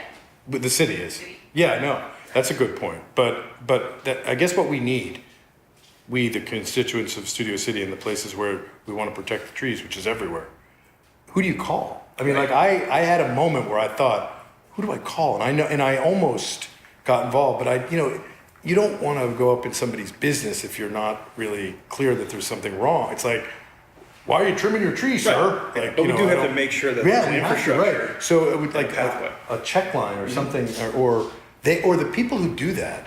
Well, this is the same problem. Who's going to enforce it? Once the tree is dead. Well, that's the thing. There's such a beautiful infrastructure and process behind what LA City has already on the books in terms of like a 30-day wait time, a 30-day recheck, a 30, these kinds of things. It seems like very well thought out. Right. And yet, if I'm a random person, first of all, it's buried within the municipal code, of course. But if I'm just a normal person like yourself and saw that, I don't know who to call. And especially with the forester, it'd be nice to know what those channels are. Well, they're doing more than just chopping trees down. There's a house that went up, actually it looks like a building, but it's a house that went up in the neighborhood right here. That, I noticed all of a sudden they had cleared the land, and they were supposed to keep these beautiful big trees there.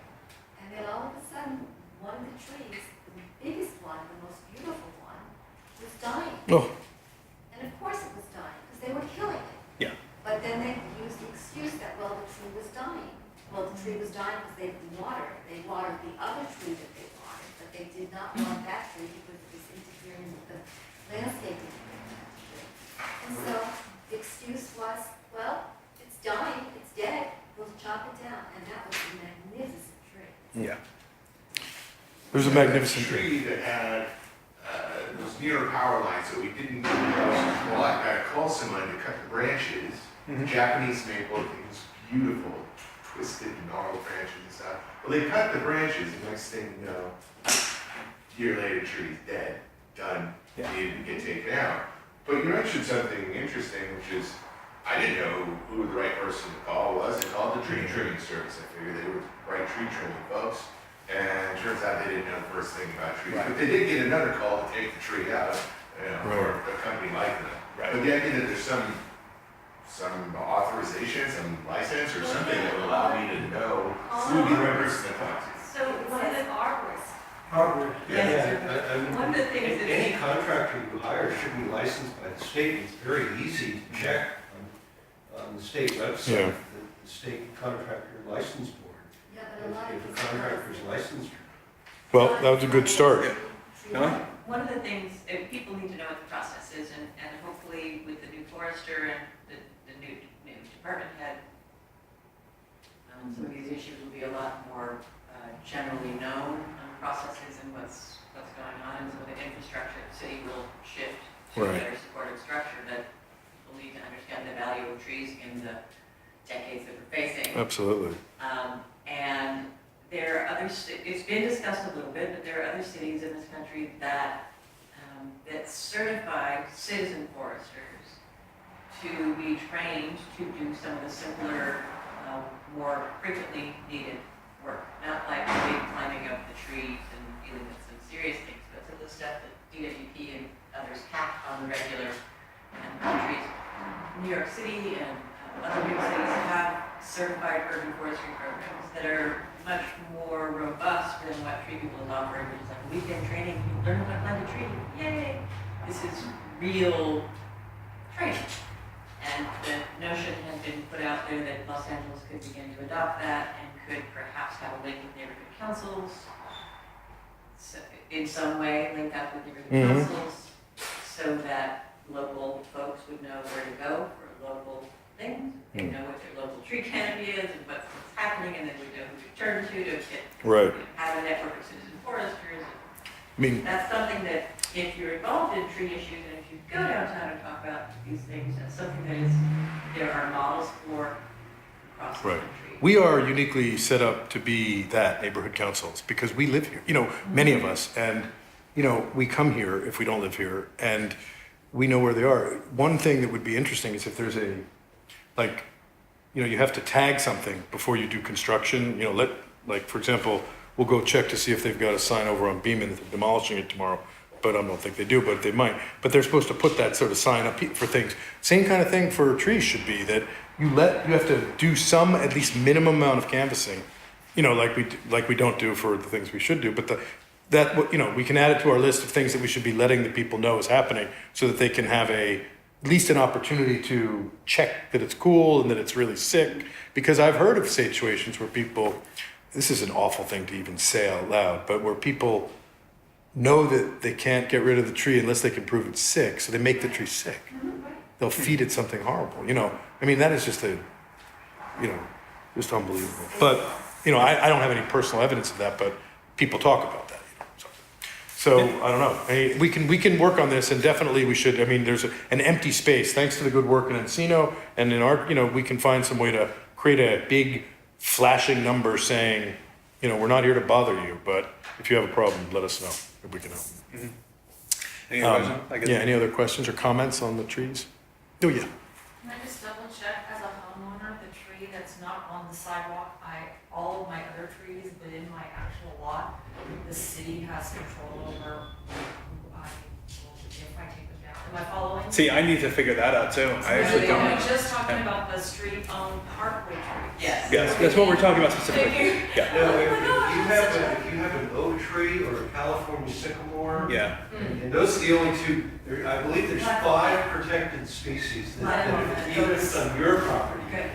Right. That's one of the things we're facing right now with Sportsman's Launch. It's like because they are private property, but they are also, very old trees. So it's kind of finding that balance between what we can do or convince or save. It's a thin line there. Well, and for me, I'm such a compliant person, Yeah. but I didn't know that. Sort of like when you're driving on the road and you don't know all the DMs. Oh, yeah, totally. You're like, what? I'm not supposed to do that. Right. So about educating people, I guess, is kind of more where I was coming from. Wow. Yeah, it's hard to call it like a cross wire when it's just like a bunch of wires just on the ground, in different places. So yeah, it's a work in progress.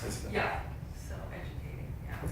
One of the things we need to get better at with the rules we have for tree removal permits that are far too often granted is the replacement ratio does not take into account the true value of trees at this point in our history. Right. That is absolutely true as well. So we've got a sort of across the board ratio where if you have something that has significant canopy or that is, it still has 35 years left in it, that is going to do fine in the next, that would have a different value than something that is young or is at the end of its life or doesn't have canopy these sorts of things, and so we need to get better at valuing these things so that when the removals happen, that the replacement ratio is something that serves the residents of Los Angeles in terms of public health. So back to Sportsman's, another thing I heard they plan on moving mature trees. So, That's what's done. okay, so you move it, great, isn't that lovely? Then a year later, what happens when it's dead? And some of them are pretty big. I mean, they're talking, you know the tree. Yes. I think they're talking trees that size. I'm sorry, they can't be moved. Well, and that's one of the things we're trying to do, and it's just, the logistics are another thing. But one of the things that we've been wanting to do is at least build some sort of structure for transparency around the moving of the trees. It's one thing to just say, to the community who might be angry at this, rightfully so, oh, we're going to save these trees, we'll just move into a different location. And there's quite another to set up an infrastructure where, you have an account of the trees and plants that we're talking about, where they're going to go, and just keeping all that record keeping available to the public. So that's one thing we're trying to work with Sportsman's Lodge. What is the purpose of moving mature trees? Because the alternative is killing it or shutting it down. What about if we can't save it because it's private property? Oh, but because they have a plan to build on that spot Yes. where the trees are? Yeah, Sportsman's Lodge is currently, they just got approved actually last month. Well, last month the cultural heritage. Yeah, which is I believe the released their final whole- part yeah. to then push it right through. So they are building an entire plaza, kind of new, they just have a new plan for their facility there. And part of that plan is that they have all these trees in the way, of which to build it. And so they've got to go somewhere. And so if we can help at least, figure out a way if they can be moved, where are they going? But at this point, they have the approvals from almost everything they need, and they could just chop down the trees that they want. So, I mean, didn't anybody protest? I thought there was a protest going on. yeah, I'll address that. If go you ahead. want. Oh, just briefly, there was a tumult when it was approved, but at the end of the fight, it was approved. But it was not a pleasant experience, and there have been some changes in management since then. And it's been longer than they ever expected. And people have raised questions about the choke point component. And so the choke point component means, as we all know, that is a tributary over the hill. How is that going to work with an equinox? All those issues were approved, but the developer came and spoke with us a couple, 3, 4, 5 meetings ago, and it was very nice, but there were a lot of questions from the crowd about, wait a minute, I don't quite understand what has changed about the parking, because one of the big issues was the parking. So, the project is approved, but being approved and being built are, as we all know, two separate things. So we are neighbors to that group. I want to work, but when I hear about trees going down, I get, personally, I speak about myself on this, worried about that, because that whole corner has a very green and nice feeling. And, I thought, well, if they want to put a little retail in there instead of their event center, it's not my land, it's not their, it's not our land, it's their land, let them do what they want. But if you're bringing in all people to go to a gym there at the hours where people are going over the hill, how are we going to make that work? And if you're taking down trees, that's a different thing. So, far be it from me to get in the way of a project. they had a plan for this originally that they'd get a lot of attention, a lot of protests, and they were able to, the Cultural Heritage Board was able to reject it out of hand, pending revisions and a different company to come in. They have since done that, and that's what was approved in December. Or no, I think it was November, actually. Yeah. It was in November. I have not seen these plans. As far as I know, these plans do not exist publicly right now, and that's also something I have a problem with. Mr. Cole? Which plans have you seen? What was approved in November by the Cultural Heritage. Okay, so that document that was floating around. I don't know. I think that this is another good opportunity to use the power of our government affairs, our office, to just make sure we're circulating what is their idea. I mean, I think that there was something that was sent. Here's how it went at the Cultural Heritage, because I happen to know that one. I went there. The public was at a meeting. The commission said, these plans are horrible. They got very upset. It was a little, I thought, they doth protest too much. This is let's tell him we're gonna build a 20-story building and then only build an 8-story building. You know, because it was just, he overacted the way he attacked it. It was bad, but it was too good to hear them. I was just suspicious. So sure enough, they said they were gonna have a walkthrough, a public walkthrough, you know, Brown Act. And so I said, great, we'll show up because that's our beat. Then they said it's not a public walkthrough, it's a private walkthrough. I said, what? It's a private walkthrough. What's a private walkthrough? I mean, you can't, isn't this Brown? You know, but they said, Mr. Previn, what can we do? So they did it anyway. Fine. I mean, they're allowed to go see what they want. Then they posted a new plan, as you say, and the new plan was it was approved. That's the bottom line. But was it circulated? I can't quite, first of all, I didn't think it looked so good. And my point is that we will get a clear plan and share it, what they're planning, and we'll get a timeline, because I think that's not unreasonable. I just want to add a couple of not politically correct comments, because... well, then speak into the microphone, sir. I'm going to do that. So I was the first person to file an appeal on the project, and since Richard Weintraub bought part of the property, the event center, and ever since he bought it, it was, he let it run down, and he never really respected the neighbors. There was a lot of noise that, you complain about it, and then it was almost like gaslighting. And so I complained, when I filed the appeal on the new project, the other entity, who owns the hotel, actually wanted to join my appeal.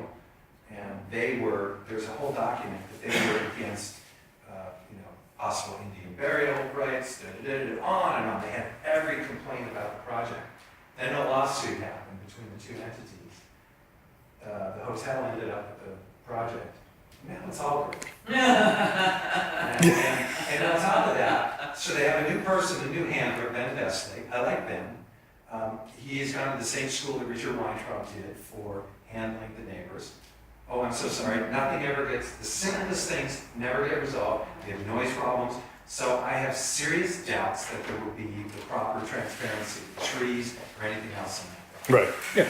Well, Caro Tarosian, who is the new chief of staff for Paul Krikorian, knows about this project because I think he was involved in the land use guys. So I think maybe we can, ask some questions. It's a reasonable thing. I'll say, just one last point on this. I actually have to run to a meeting. But the worst case scenario from our point of view is that we'll be just in the same spot as if we didn't do anything. And that's kind of why we're tackling it. So if we do it and we get some progress, then it's better than doing nothing. So agreed. That's where we're at.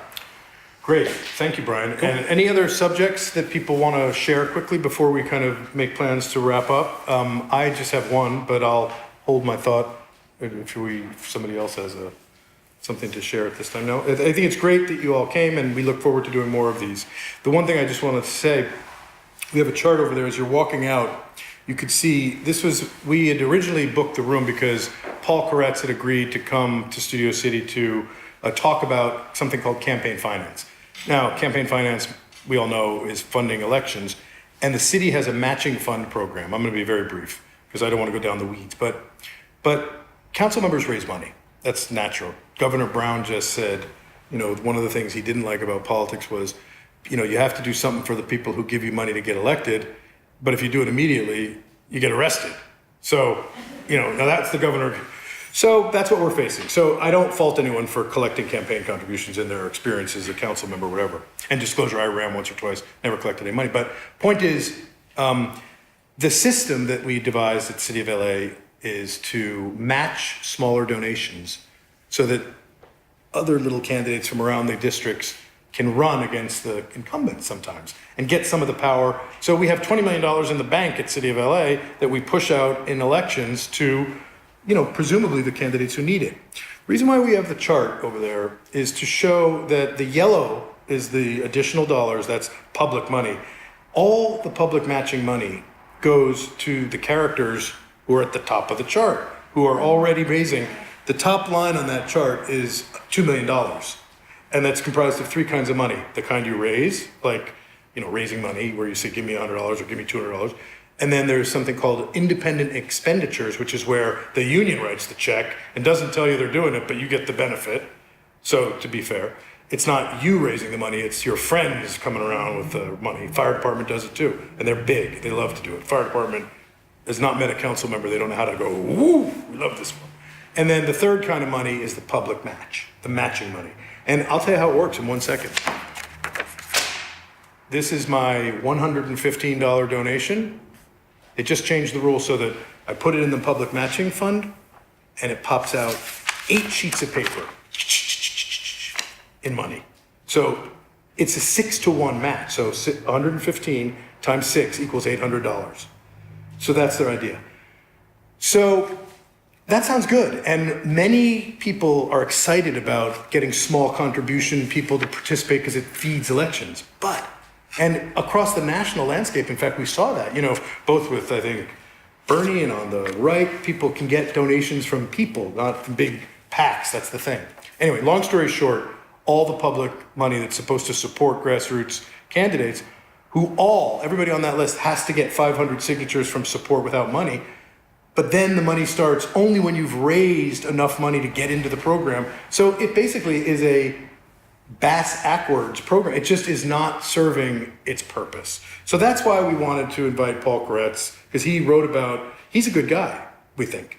And so is David Rue, and so is Mike Bonin, all good guys. They're council members who have written about campaign finance. So they write great articles that say, we should get the money out of politics. We should fix the this and the that. And when we said, great, in our little government affairs committee put together our proposal and we shared this information with one another and we all said, yeah, we have some questions. It's confusing, among other things. Will you come? And Koretz said he would come. And we were like, great, what a mensch. But subsequently, they shifted and he did not come. And he has not killed the idea. He will come, to his credit. It's just that Paul Koretz wants to bring additional council members with him.